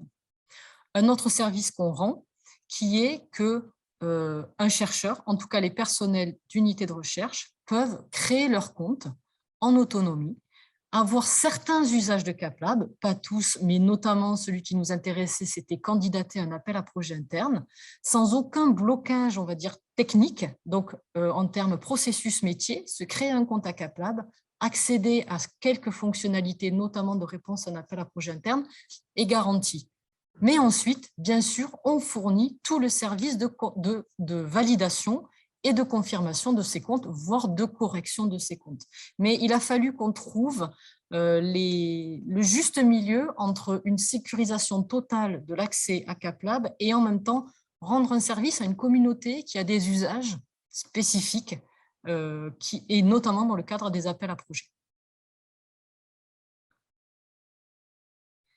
Alors, je vais également vous faire un petit focus sur la demande d'assistance. Je vous ai certainement mis en appétence au préalable, donc je vais continuer. Ça aurait été dommage de ne pas insister dessus. Alors, effectivement, comme je vous l'ai dit, finalement, un établissement prend la responsabilité de fournir l'accès à un utilisateur, c'est-à-dire que cet utilisateur, soit on l'a invité à se créer un compte CapLab, soit on lui a créé un compte CapLab parce qu'on l'a importé, ou alors on l'a fait venir par un flux automatique, mais c'est bien l'établissement qui prend la responsabilité de donner un accès à CapLab. Et dès qu'un établissement prend la responsabilité de donner un accès à CapLab à un utilisateur, cela veut dire également prendre la responsabilité de lui fournir l'assistance utilisateur. Alors, c'est quelque chose qui est très important dans le cadre des UMR. C'est comme ça qu'on a pu monter notre processus de ventilation des demandes d'assistance. C'est-à-dire, je suis en UMR, qui m'a fourni un accès à CapLab, alors j'aurai mon service d'assistance aux utilisateurs. Avec toujours, par contre, un système classique AMU, assistance de niveau 1, assistance de niveau 2, et tout ce qui relève de l'assistance de niveau 2 revient à l'AMU, c'est-à-dire qu'en établissement, vous allez bien sûr identifier vos correspondants assistance fonctionnels et techniques, ils seront identifiés auprès de l'AMU, ils seront paramétrés dans CapLab, et ces correspondants-là, eux, lorsqu'ils saisiront leur demande d'assistance dans CapLab, les demandes arriveront directement à l'AMU. Voilà, mais c'est important de le signaler, c'est que cette notion de fournisseur d'accès dans CapLab va engendrer finalement toutes les charges d'accompagnement et de déploiement pour un établissement. Parce que je fournis l'accès CapLab à un utilisateur, alors je garantis son accès et je lui assure l'assistance de premier niveau. Alors, comme je vous l'ai dit, nous, à la conception de CapLab, dès le départ, on a voulu que les demandes d'assistance et l'aide à CapLab soient le plus facile possible pour l'utilisateur, notamment en prenant en compte les profils chercheurs. Donc, on a souhaité que tout arrive depuis CapLab. Donc, si j'ai une demande d'assistance à faire ou si j'ai de l'aide en ligne à faire, je suis dans CapLab. Ce qui se passe, c'est que vous en avez peut-être déjà entendu parler, mais l'AMU a également en parallèle un projet de refonte de tout l'outil de services et d'animation de communauté, et notamment de l'assistance aussi pour l'ensemble de ses adhérents. Et donc, ces projets, nous allons converger lorsque ce projet AMU sera abouti. Donc, eux aussi vont passer par une phase de conception, de construction agile, de test. Alors, on n'est pas les premiers testeurs de cet outil, c'est pour ça qu'on a mis une cible en 2024. Il sera prêt avant, mais il sera testé sur d'autres outils de l'AMU au préalable. Donc, nous avons en cible 2024. Donc, simplement, pour vous rassurer, c'est qu'on aura une première console de gestion des demandes d'assistance assez simple, mais qui répondra aux besoins jusqu'en 2024 et qui sera toujours intégrée à CapLab. Et à partir de 2024, on aura opéré la convergence vers ce projet de l'AMU qui pour l'instant est connu sous le projet support coopératif ou SUPCOP. Et donc, ce projet-là, on veillera toujours à rendre le service de la demande d'assistance initiale depuis CapLab. Alors, en synthèse, évidemment, tout ça, on appelle ça de manière traditionnelle à l'AMU, hein, pour tous ceux qui ont eu le loisir de déployer d'autres produits, on appelle ça le kit de déploiement. Le kit de déploiement, on va dire qu'il est constitué de plusieurs éléments. Tout d'abord, les ateliers thématiques dont je vous ai parlé, donc qui sont aussi des événements d'accompagnement collectif. Il y a bien sûr l'accompagnement personnalisé, individualisé.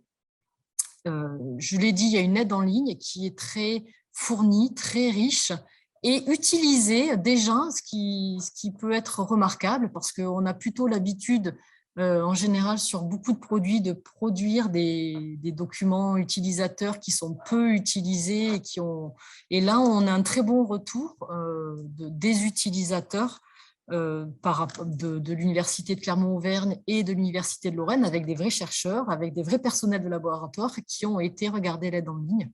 Donc, c'est notable et qui est accessible depuis CapLab. Vous aurez bien sûr toute une documentation technique qui sera fournie en parallèle des ateliers, évidemment, mais pour vous aider à développer tous les demi-flux dans lesquels vous vous lancerez pour les flux automatiques et pour les API. Comme je vous l'ai dit, en parallèle de CapLab, vous bénéficierez d'une console d'administration partagée des flux. Ça, c'est un outil supplémentaire. Et puis, effectivement, l'assistance qui est intégrée dans CapLab. Donc, voilà ce qui va être le kit de déploiement. Et encore une fois, même si on répète un petit peu le mot à tout vent, mais c'est un kit de déploiement qui sera agile, c'est-à-dire qu'il sera aussi voué à évoluer, peut-être, à être amélioré, et avec chaque vague, on tâchera de faire encore mieux.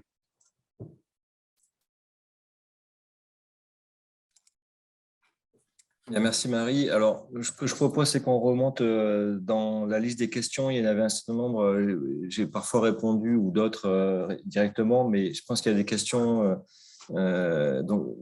qui sont, bien sûr, toutes vos questions méritent une réponse. Donc, si on peut le faire, faisons-le en direct. Je reviens par exemple sur les questions au départ sur la HRS. Donc, je les relis pour tout le monde. Les données telles que RH sont-elles paramétrables comme on le souhaite? C'est M. Vercueil. Par exemple, peut-on avoir une analogie des données RH avec celles demandées par le HCRS? Et puis, en relais de celle-ci, Mme Hermel, sera-t-il possible tout de même pour une équipe assez interne de réaliser ce lien? Nous sommes en train de le faire avec notre appli maison. Alors, enfin, ce n'était pas vraiment en lien directement avec ça. OK, je réponds peut-être pour la première. Bon, ce que vous avez vu, c'est qu'on a un package en lien avec le chantier données. Et vous l'avez compris, on a un dispositif multiple, à canaux multiples, si je puis dire, d'intégration des données personnes. À l'heure actuelle, ce qu'on a fait, et ça vient en écho de ce que je disais en préambule, on a essayé de se caler sur des nomenclatures qui soient partagées, celles, bien entendu, propagées par le HCRS, ou encore, si vous connaissez et pratiquez cet outil de gestion du dialogue, des demandes d'allocation de moyens ETP financiers en unité élaborée par le CNRS, qui est l'application Dialogue, et bien, on voit que Dialogue a repris exactement des nomenclatures issues de l'HCRS. Donc, nous également, on n'a pas innové sur ce plan-là, et donc on reprend, quand c'est possible et que ce n'est pas ambigu, tout ce qui provient du HCRS. Ceci étant, lorsqu'on va exposer un format pivot qui sera atteignable par un web service, désolé pour les gros mots, c'est-à-dire qu'on va demander à l'établissement de pousser des informations sur les personnes, eh bien, on va récupérer notamment celles qui sont nécessaires à l'usage de CapLab et pas d'autres. C'est-à-dire que il vous appartiendra en fait de demander à l'usage toutes les informations dont on pourrait avoir un usage en lien avec CapLab et qui serait nécessaire, et donc CapLab devrait avoir connaissance. À ce stade, il existe déjà des données en lien avec des nomenclatures pour l'HCRS qui sont intégrées dans CapLab. On le voit puisque, on en parlait tout à l'heure, on est en cours de POC personnes, on a intégré quelques milliers de personnes dans l'établissement lorrain, par exemple, et on a intégré des données de cette nature-là. Donc oui, effectivement, à chaque fois qu'on le pourra, et comme je l'ai dit, on se référera à des nomenclatures qui vous sont utiles et qui vous serviront ensuite à amalgamer des données qui auront été soit créées, soit récupérées par ailleurs dans CapLab, aux fins de répondre à des enquêtes, soit émanant de vos financeurs, soit, par exemple, demandées par le HCRS. Et même si ça change fréquemment, et c'est amené encore à évoluer, il est clair que les données en lien avec les personnes, notamment, sont, pour certains égards, relativement intangibles. Voilà. Donc, Christina, tu veux… Il y a deux questions auxquelles je peux peut-être répondre. Le blocage de création de compte par l'utilisateur est-il possible par l'utilisateur, c'est-à-dire lui-même se bloque la création de son compte? Alors, en tout cas, si un utilisateur, si une personne est présente dans votre annuaire et qu'il souhaite se créer un compte en unité de recherche, et donc il pourra se créer son compte. Par contre, vous aurez en établissement un profil administrateur de données qui verra toutes ces créations de comptes, qui va pouvoir les monitorer et qui peut invalider les créations de comptes. C'est ce qu'on disait, c'est finalement un chercheur peut créer un compte, il peut même se tromper d'ailleurs, il peut se tromper dans l'affectation. Ce que vous pourrez faire sur cette console d'administration, c'est modifier ou pas l'affectation, confirmer le compte ou invalider le compte. Et la deuxième question faisait référence au compte externe, je pense. Alors, si quelqu'un extérieur à l'université veut répondre en soumettant son dossier de candidature, alors c'est pareil, hein, déjà, il faut qu'il soit présent au moins dans un SI d'un établissement et que cet établissement est CapLab pour pouvoir disposer d'un compte CapLab. Ça, c'est la condition, c'est le prérequis. Après, on connaît toutes ces situations de compte. Alors, excusez-moi, je fais, comme vous voyez la caméra, je le fais avec mes doigts, entre guillemets, mais tous ces comptes dits externes, et il en existe de multiples variétés de comptes externes, et c'est effectivement quelque chose que nous étudions pour diverses raisons, mais tout d'abord parce qu'il faut sécuriser l'accès à CapLab, donc on doit assurer la sécurité de CapLab, d'une part, et d'autre part parce qu'il y a différents types de comptes externes, donc c'est une étude en cours, et qui sera certainement, excusez-moi, pareil, le gros mot, poké, dès qu'on aura atteint l'objectif de notre étude.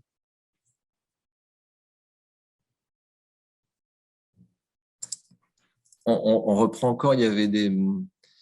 a-t-il prévu…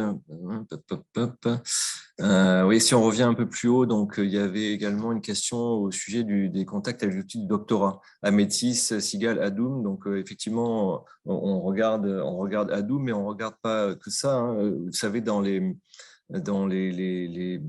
outils en lien avec le doctorat, il y a des outils nationaux. Dans les outils nationaux, eh bien, il y a par exemple STAR ou STEP, hein, les thèses en cours et les thèses soutenues de l'ABES, thèse.fr.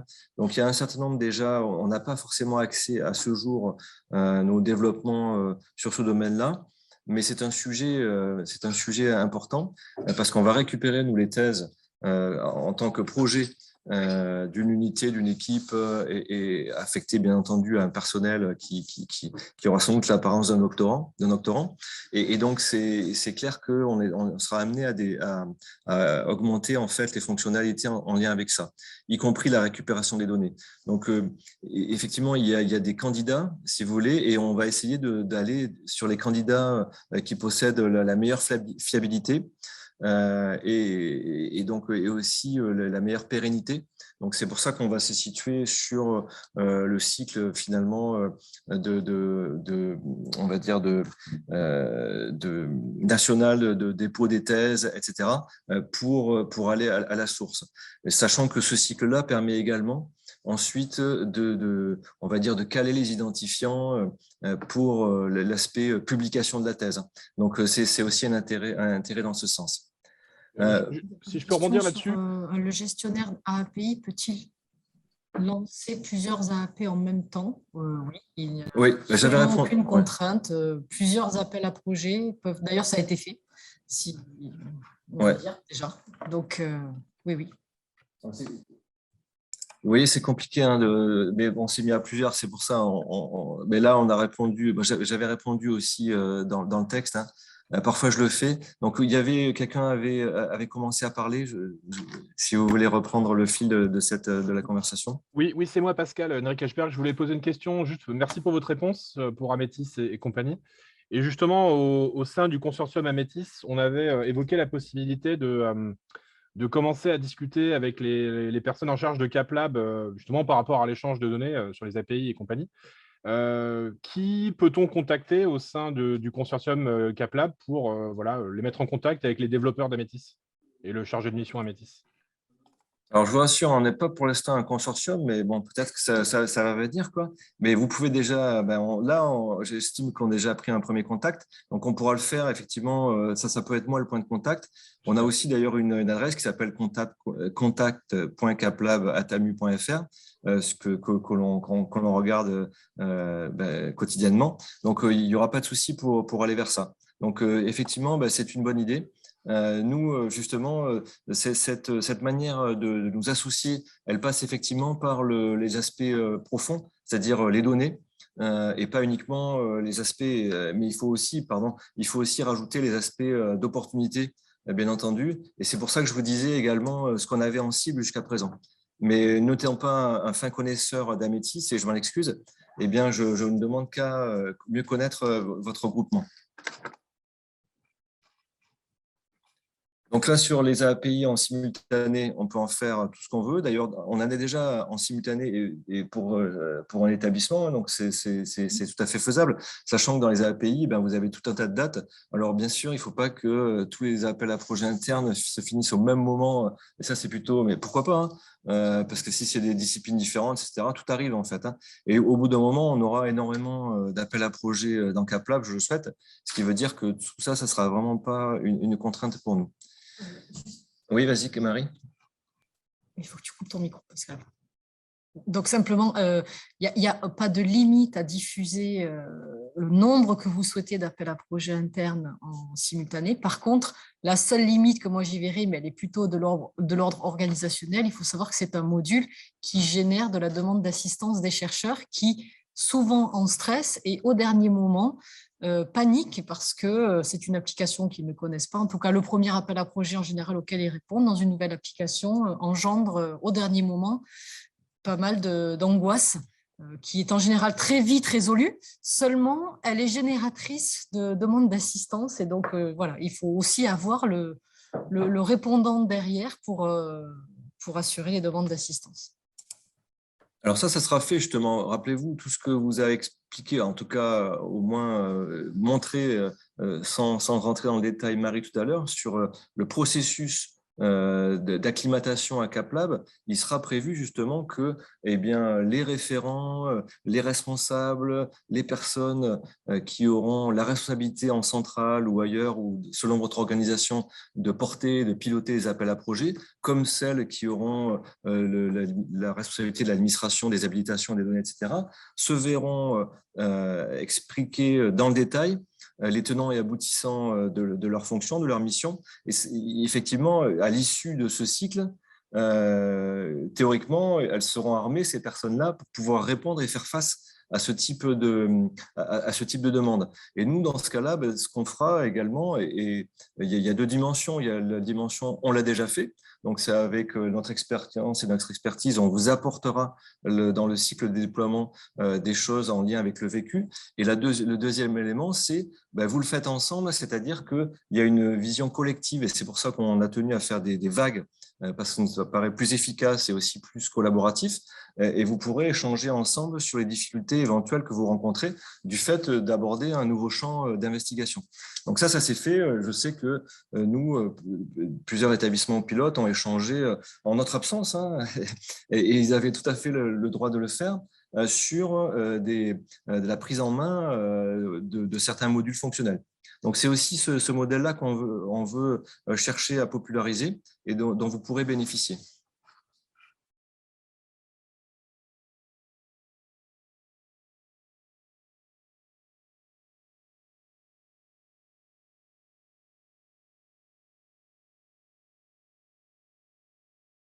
Est-ce qu'il est possible qu'une UMR fasse l'acquisition de CapLab seule, sans établissement de tutelle?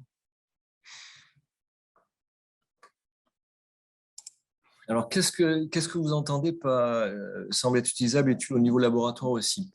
Alors, moi, je pense que je effectivement, précise, nous avons… si vous… Pardon. Pardon, je précise si vous voulez. Oui, Pas… très bien. Moi, je suis en centrale, donc ce n'est pas forcément quelque chose que je souhaite. Mais je me dis, après tout, si une EMR vient me voir, parce que nous, on traîne à se décider sur une solution ou quoi, une EMR vient nous voir et dire, ah bah nous, on aimerait bien acheter CapLab. Est-ce que c'est faisable ou pas? De mon point de vue, c'est pas forcément très efficace parce que en fait, comme on l'a montré, il y a quand même une phase d'initialisation dans lequel il y a la superstructure de l'établissement va beaucoup aider. Ensuite, autonomie ou pas dans les unités, l'idée c'est de pas justement de faciliter le travail et de pas le localiser au niveau de l'unité.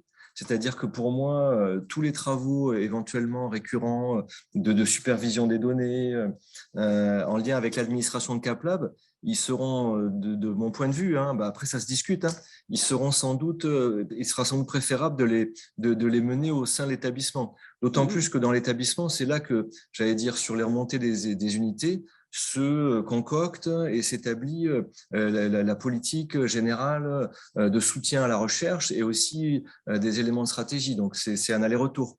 Notamment, quand on parlait tout à l'heure des appels à projets internes, c'est rare que ça concerne qu'une unité. Ah, donc, bien sûr, oui, là c'est certain que c'est au niveau central. Une unité aurait intérêt à récupérer CapLab, mais de mon point de vue, comme elle va travailler aussi avec ses collatéraux, il faudra aussi qu'elle puisse partager ses projets.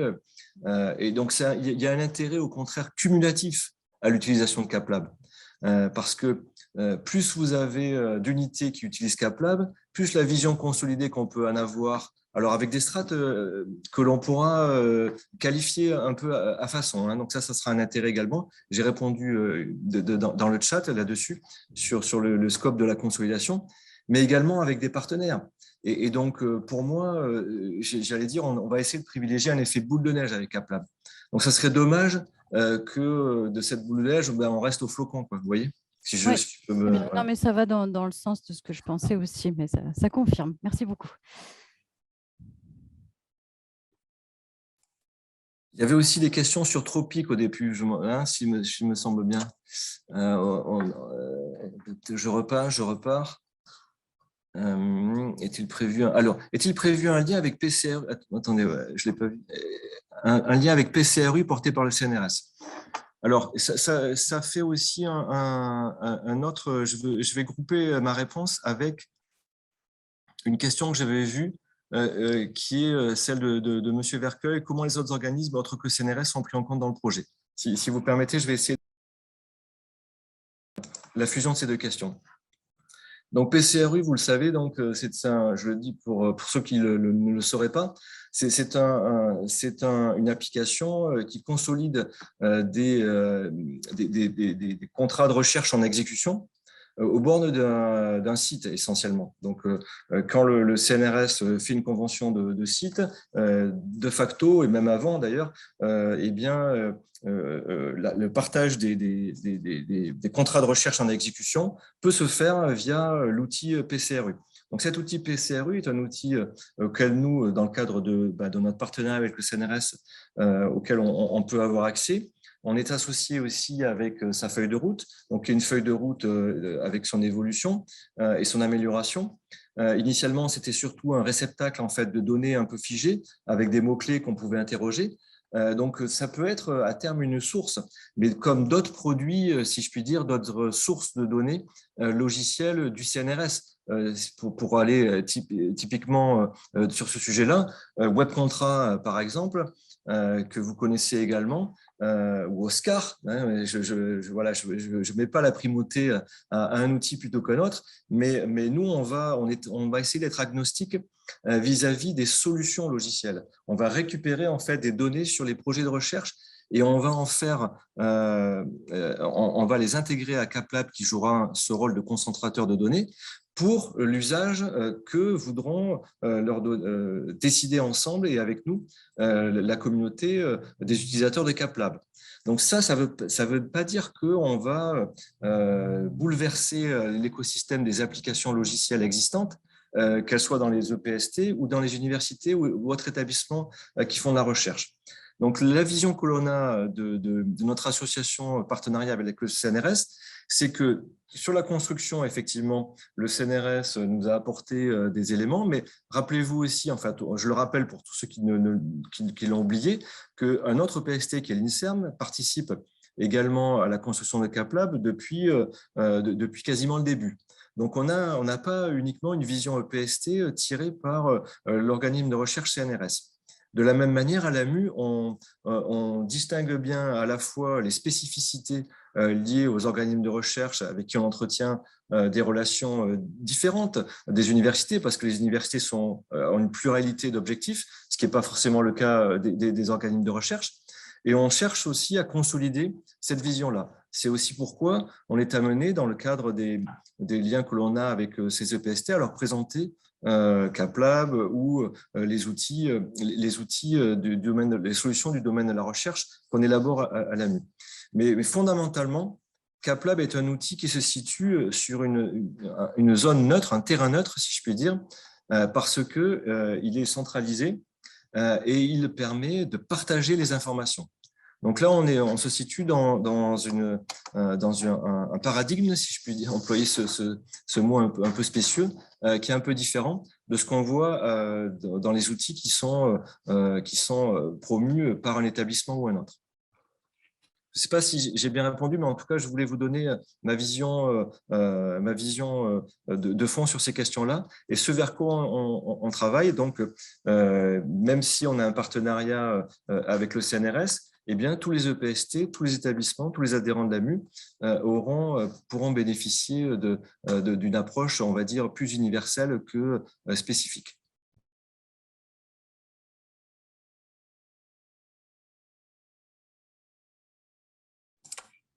Ce que je vous propose, puisqu'il reste encore, sans doute, il y a eu des nouveaux messages qui sont arrivés, et donc,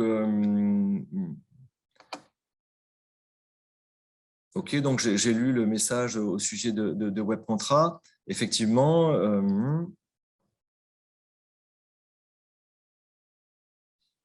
on va sans doute, il y a des questions auxquelles on va répondre par la suite. Donc, on va y répondre en poursuivant la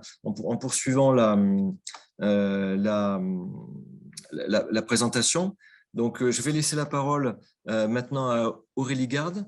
Et puis, de toute façon, vous le savez, hein, on ne perdra pas les questions qui ont été mises dans le chat et on y répondra. Pour la dernière partie de ce webinaire, on l'a fait exprès, hein, je vous le dis, de le mettre en dernier, hein, parce que on sait que comme ça, vous allez rester jusqu'à la fin. C'est quel tarif ? Quelle manière de considérer la grille tarifaire des établissements et comment est-ce qu'on va pouvoir s'équiper avec CapLab. Donc là, je laisse la parole à Aurélie qui a la lourde tâche de vous présenter la manière dont on a constitué la tarification de CapLab. Je te laisse la parole, Aurélie. Oui, donc effectivement, j'ai cette tâche difficile de vous annoncer les tarifs et également les modalités de déploiement en termes de convention et en termes plus administratifs. Donc, en ce qui concerne la tarification, je vais d'abord vous exposer un petit peu le principe de tarification qui a été retenu. Donc, le premier principe qui a été retenu, c'est celui d'appartenance en fait à un groupe en fonction d'une métrique. En l'occurrence, la métrique qui a été choisie, c'est la métrique de la masse financière. Donc, c'est-à-dire les données financières N-2, déduction faite de ce qu'on appelle les crédits de masse salariale notifiés. À partir de cette métrique, on a déterminé 6 groupes. qui eux-mêmes vont venir déterminer 2 redevances annuelles qui sont donc prévues pour CapLab. Donc, une première redevance qui est une redevance d'usage, qui comprendra donc les droits d'usage de CapLab, l'action d'accompagnement au déploiement et support et maintenance de la solution, et une seconde redevance qui est en fait le coût du mode service, qui est une redevance de service pour l'hébergement et l'exploitation de la solution. Ces 2 redevances qui seront annuelles donc, seront exigibles au 1er janvier de l'année de mise à disposition de la solution. Et le groupe d'appartenance va donc déterminer à la fois le montant de la redevance d'usage et de la redevance de service qui vont venir se cumuler.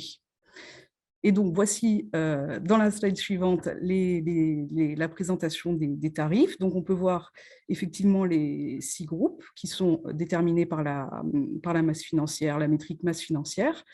Et donc, on va avoir la redevance d'usage et la redevance de service. Et tout à droite, le total, avec une redevance totale qui va s'échelonner de 13 000 € à 97 000 € par an. Donc, évidemment, on vous donnera la présentation et vous pourrez retrouver ce tableau pour vous situer directement dans la tarification. Alors, j'ai également vu, du coup, j'en profite pour faire la transition, la question sur les vagues d'inscription et les modalités de déploiement. Donc, je vais vous présenter ça tout de suite dans la slide du coup, qui suit. Donc, pour intégrer la prochaine vague, en fait, c'est assez simple. Il suffira d'adresser un courrier de candidature officiel au département Relations Établissements et Marketing. Donc, c'est l'adresse qui s'affiche, drem@amu.fr. Ce courrier de candidature devra préciser donc effectivement que vous souhaitez intégrer la vague prochaine de déploiement et il sera signé par votre gouvernance. Et une fois qu'on aura pris acte de cette candidature, on vous adressera une convention qui viendra spécifier en fait les engagements de chacune des parties et on vous l'adressera pour visa et vous pourrez ensuite nous la retourner également à la même adresse. De manière générale, si vous avez des questions sur CapLab, son déploiement, vous pouvez également vous adresser à l'adresse drem@amu.fr et on pourra répondre à vos questions, ou du moins vous orienter vers les personnes qui pourront répondre à l'ensemble de vos questions. Donc voilà, 2 étapes, un courrier de candidature et ensuite un envoi de la convention pour visa par votre établissement. Donc voilà, c'est assez simple et évidemment, on reste à votre disposition au DREM pour vous renseigner, y compris si vous avez besoin de renseignements au niveau de la tarification, de précision ou d'aide en tout cas pour la simulation d'un tarif. Je ne sais pas s'il y a des questions à ce sujet.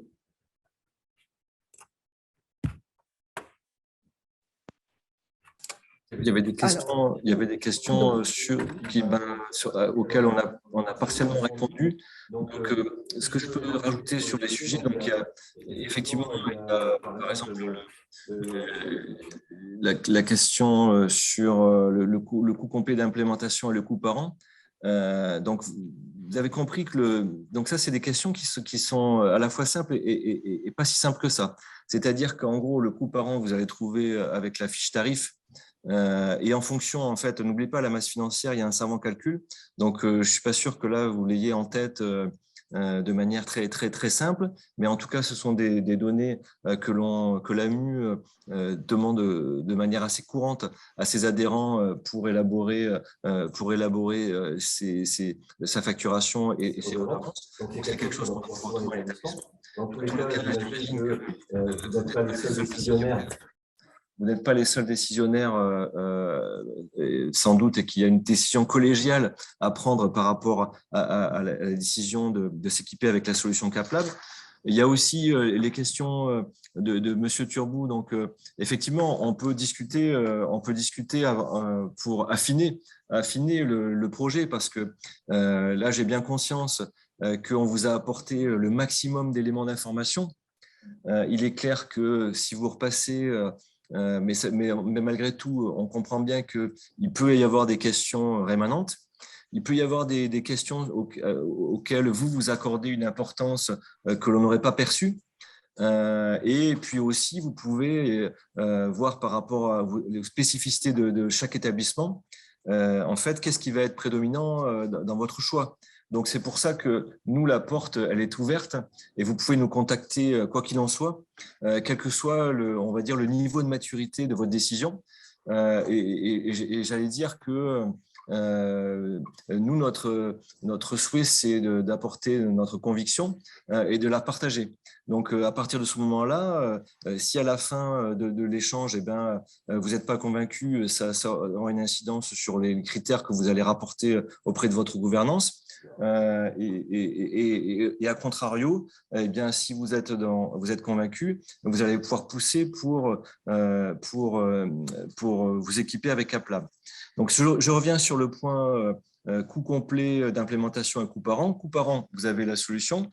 Coût complet d'implémentation, effectivement, il faudrait qu'on précise un peu plus, mais ce que vous a dit Marie tout à l'heure et auquel je crois beaucoup, c'est le fait qu'on a essayé d'alléger au maximum le coût de prise en charge de CapLab, les coûts de formation. De fait, il n'y a pas vraiment de coût de formation, hein. Tout est autoporteur. Il y a à la fois l'ergonomie très travaillée et l'usage l'a démontré avec les pilotes. Donc, on a un certain nombre d'éléments qui tendent à montrer que on arrive à avoir facilement des usages de CapLab par des personnes très loin du central ou autre. Ceci étant, il ne faut pas passer sous silence l'organisation nécessaire à la mise en œuvre de quelque outil que ce soit, notamment dans un domaine aussi complexe que le domaine du soutien à la recherche et la recherche. Et donc, c'est en ce sens qu'effectivement, vous ne pourrez pas ne pas avoir un investissement calibré en lien avec l'implémentation de CapLab dans votre organisation. Et quand je vois les chiffres, 125 unités, 8500 chercheurs, donc je vois, sans même regarder l'adresse, je vois très bien où est-ce que vous pouvez vous situer. Il est clair que ça ne va pas se faire comme si vous aviez à votre disposition un tout petit périmètre d'implémentation. Et j'allais même dire que ce périmètre vous oblige. De toute façon, vous avez sans doute l'habitude, au vu de la taille de votre structure, d'accompagner réellement la mise en œuvre de tout type de mise en œuvre d'outils dans votre organisation. Donc, sur le coût complet d'implémentation, c'est compliqué et on a essayé de le minimiser. Sachez que d'autant plus que vous n'avez plus le coût, on va dire, d'hébergement et d'exploitation. C'est aussi pourquoi, d'ailleurs, et Aurélie ne l'a pas forcément signalé, mais j'insiste là-dessus, c'est aussi pourquoi, dans la composante des redevances, vous avez une redevance annuelle de service qui est là, justement, pour compenser les investissements et les coûts en lien avec l'hébergement et puis l'exploitation de CapLab, fait, comme je l'ai dit, par un établissement universitaire ou un établissement de l'ESR. Voilà. Alors, peut-être juste une précision sur la question par rapport aux établissements préfinanceurs. Donc, effectivement, il y aura une priorité dans la vague, donc ils seront bien prioritaires. Et sur la question de la prise en compte du préfinancement, donc la première année, on viendra déduire le montant du préfinancement qui a déjà été versé par un établissement. On viendra déduire donc ce montant de la facturation de la redevance d'usage. Tout simplement. Donc, en fait, si je prends un exemple tout bête, s'ils ont une redevance d'usage de 13 et qu'ils ont déjà versé 8, on ne facturera que 5 en première année. Je regarde rapidement s'il y a d'autres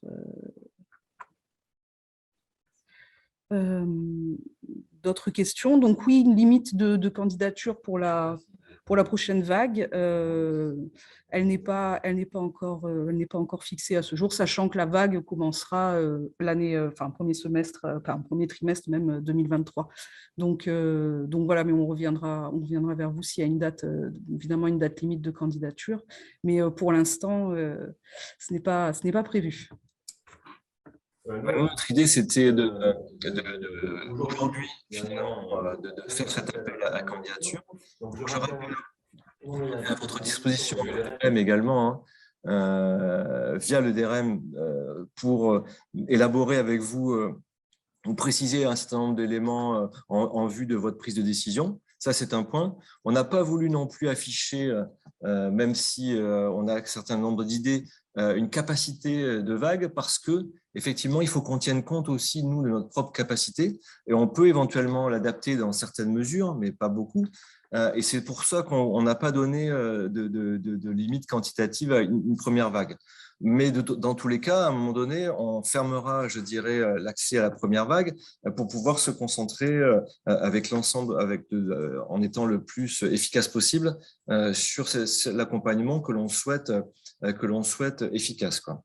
Donc, je dirais qu'on va aussi apprendre, et puis on ne connaît pas aussi l'appétence que vous pourrez avoir pour CapLab. Donc, c'était aussi pour ça qu'on a affiché, comme vous le savez, des cibles générales. Mais là, on rentre dans le concret et ça sera à vous de vous manifester. Et donc, nous, on est à votre disposition pour préciser votre projet.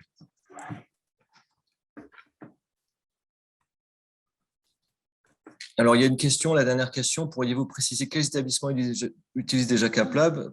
Pardon, j'ai peut-être raté l'info de la présentation, mais ce sont les établissements pilotes à ce jour. Comme je l'ai dit en tout début de cette présentation, la phase pilote va s'arrêter. La phase pilote va s'arrêter à la fin d'année et on va aller sur une phase d'exploitation de l'outil. Oui. Peut-être, oui, pardon. Pour moi, j'allais dire. Voilà, j'allais dire c'était évident. Oui, je vois que bien, il y a l'Université de Lorraine, l'Université de Clermont-Auvergne, l'Université d'Aix-Marseille, Aix-Marseille Université, l'Université de Bordeaux, et puis comme EPST, il y a le CNRS et l'INSERM. Donc, si vous faites le tour de ces établissements, il n'est pas vrai de dire que tout le monde l'utilise de la même manière. Donc, on a des établissements qui sont en avance sur d'autres pour certaines parties. D'autres, de fait, donc, qui sont en retard sur d'autres pour d'autres parties. Et effectivement, comme je le vois, je réponds en même temps, il y a à la fois des environnements de bac à sable qui permettent, entre deux livraisons majeures, de faire tester ou de faire expérimenter. Ce n'est pas vraiment de la recette, puisqu'on a déjà recetté en amont avec les pilotes dans le cadre de la conception agile les fonctions, mais c'est surtout pour faire utiliser en vue de récupérer les éléments d'amélioration et si bien entendu il reste des bugs, pouvoir les signaler à ce moment-là. Donc il y a plusieurs environnements effectivement qui seront proposés, des environnements de bac à sable et qui sont fournis. Voilà, je lis en fait, je lisais pendant la réponse de Marie.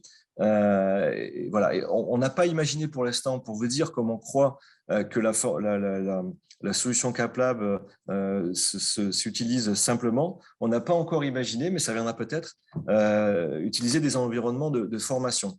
Peut-être que ça se fera à terme, et pour l'instant, on n'a pas eu ce besoin avec les pilotes qui pourtant, depuis 2 ans, utilisent maintenant CapLab de manière régulière.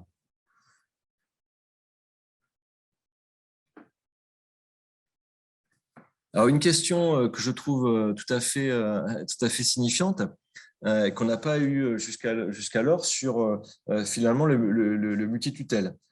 C'est là où CapLab peut marquer des points, selon moi.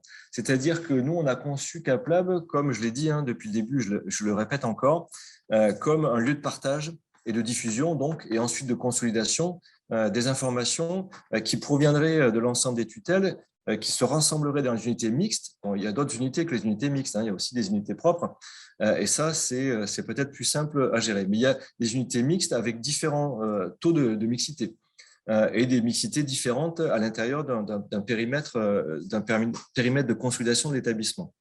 Donc, effectivement, on a étudié cette question du déploiement progressif et on permet à l'heure actuelle, finalement, à l'établissement qui décide de déployer CapLab, de se substituer dans une certaine mesure à ces établissements compagnons.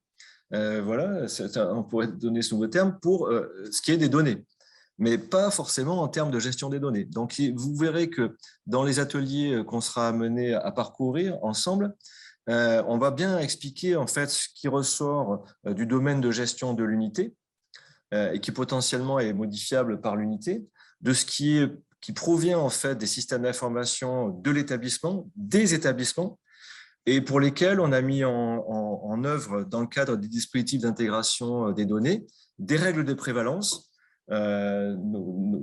qui sont en lien avec, on va dire, la proximité de la donnée par rapport à l'établissement. Je ne veux pas rentrer dans le détail, mais des règles de prévalence qui permettent finalement de pousser les données en fonction d'une caractérisation, une sorte de topographie en fait d'un site.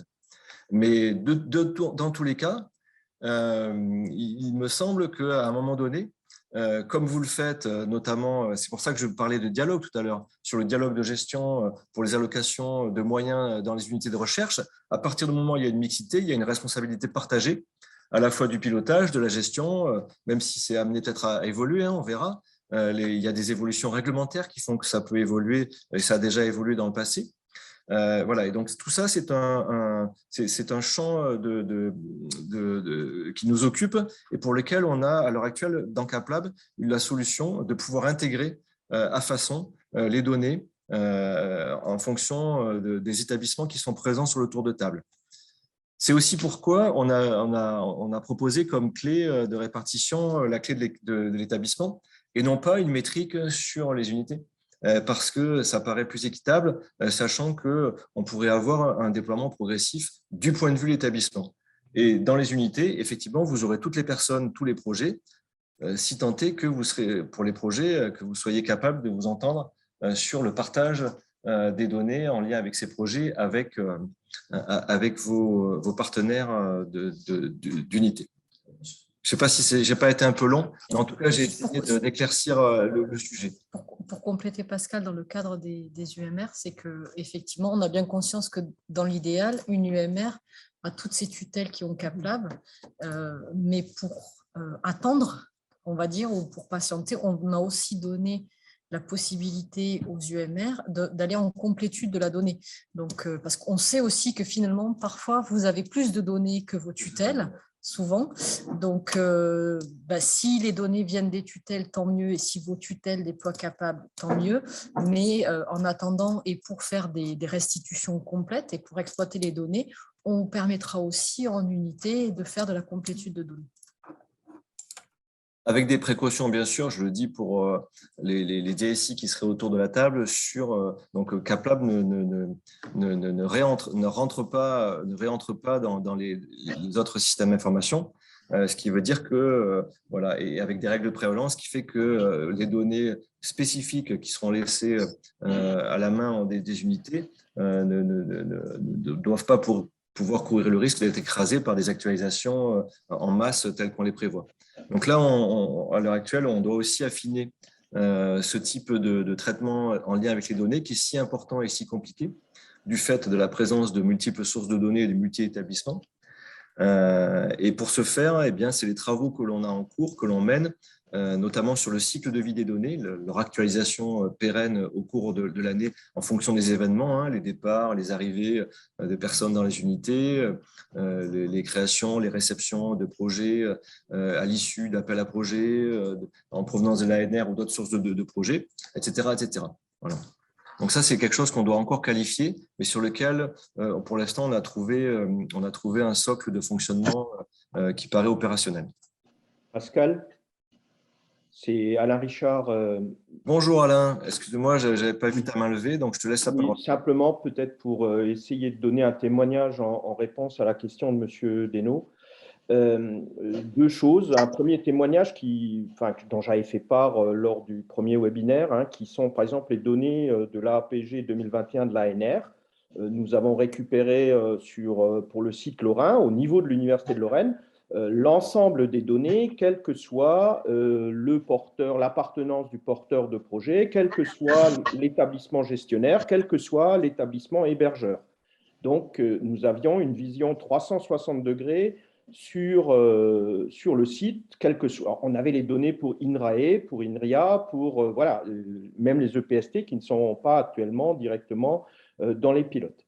Donc ça, c'est un premier élément. Et puis un deuxième élément, puisqu'on participe à la preuve de concept sur l'interopérabilité de nos données relatives aux ressources humaines, nous avons la chance sur le site Lorrain, au niveau de notre système d'information recherche de l'université, d'avoir à peu près la complétude des effectifs de nos unités de recherche, que les personnels soient employés par l'université ou par un des 4 PST, voire du CHU sur le site. Et donc, alors on n'est pas à 100%, mais on est quand même, il n'y a pas trop de trous dans la raquette, j'ai envie de dire. Et aujourd'hui, nous poussons, et le POC a fonctionné, nous poussons l'ensemble de ces données RH vers CapLab, ce qui veut dire que toutes les personnes qui à ce moment-là, sont connues de notre système d'information vont avoir un accès facilité à CapLab, sans même passer par cette phase qui a été expliquée par Marie tout à l'heure, d'auto-inscription supervisée.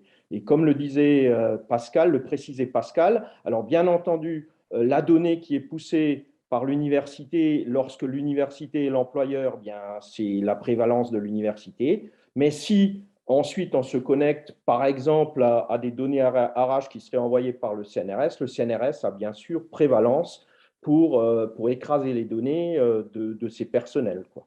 Mais en attendant, voilà, j'ai envie de dire, le fait que dans une unité de mix de recherche, on n'ait par exemple qu'un seul de ces établissements de rattachement qui soit sous CapLab, si l'unité mixte de recherche a envie de se servir de l'outil, elle peut y loger l'ensemble de ses activités, de ses projets, quel que soit son établissement gestionnaire, et donc, et également, comme le disait tout à l'heure Christina, des projets sans financement externe explicite peuvent également y être logés. Et à ce moment-là, l'établissement qui a CapLab, lui, au niveau de sa structure, verra l'entièreté des projets, qu'il en soit gestionnaire ou pas, en espérant avoir à peu près répondu à ce questionnement et ne pas avoir trop raconté de sottises.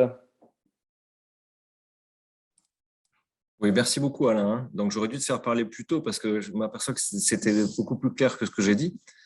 Mais effectivement, voilà, il y a cet aspect de progressivité, de règles de prévalence, etc. Et de fait, ça veut dire une gestion conjointe, quoi. Parce qu'à un moment donné, vous avez bien compris que la qualité des données qu'on va avoir dans CapLab, elle sera uniquement l'image de la qualité des données dont on dispose pour pousser les données dans CapLab. Donc, CapLab ne va pas faire un travail spécifique là-dessus. Peut-être qu'il mettra en évidence, comme tous les nouveaux outils qu'on met en œuvre quelque part, des choses à améliorer ou des aspects qui pourront faire l'objet d'un travail d'harmonisation ou de mutualisation. C'est le souhait que l'on a parce qu'on s'aperçoit que l'harmonisation, finalement, profite beaucoup à la facilitation du travail des uns et des autres, quoi.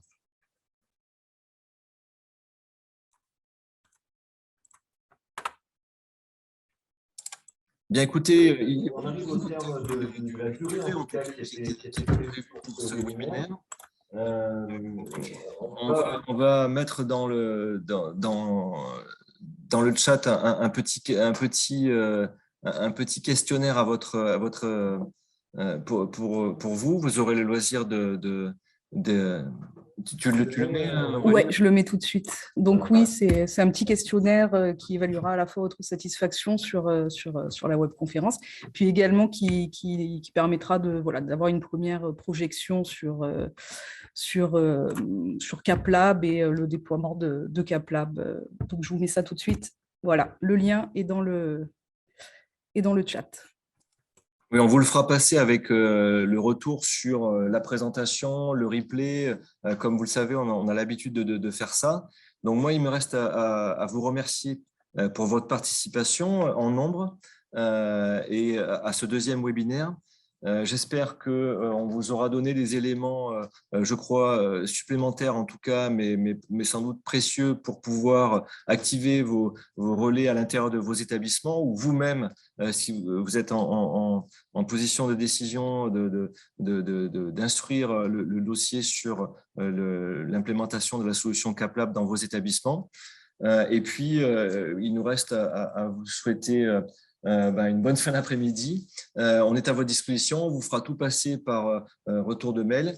Je remercie les participants à ce webinaire qui ont élaboré l'ensemble des supports. Et puis, que puis-je rajouter d'autre? Merci pour votre participation. À très bientôt.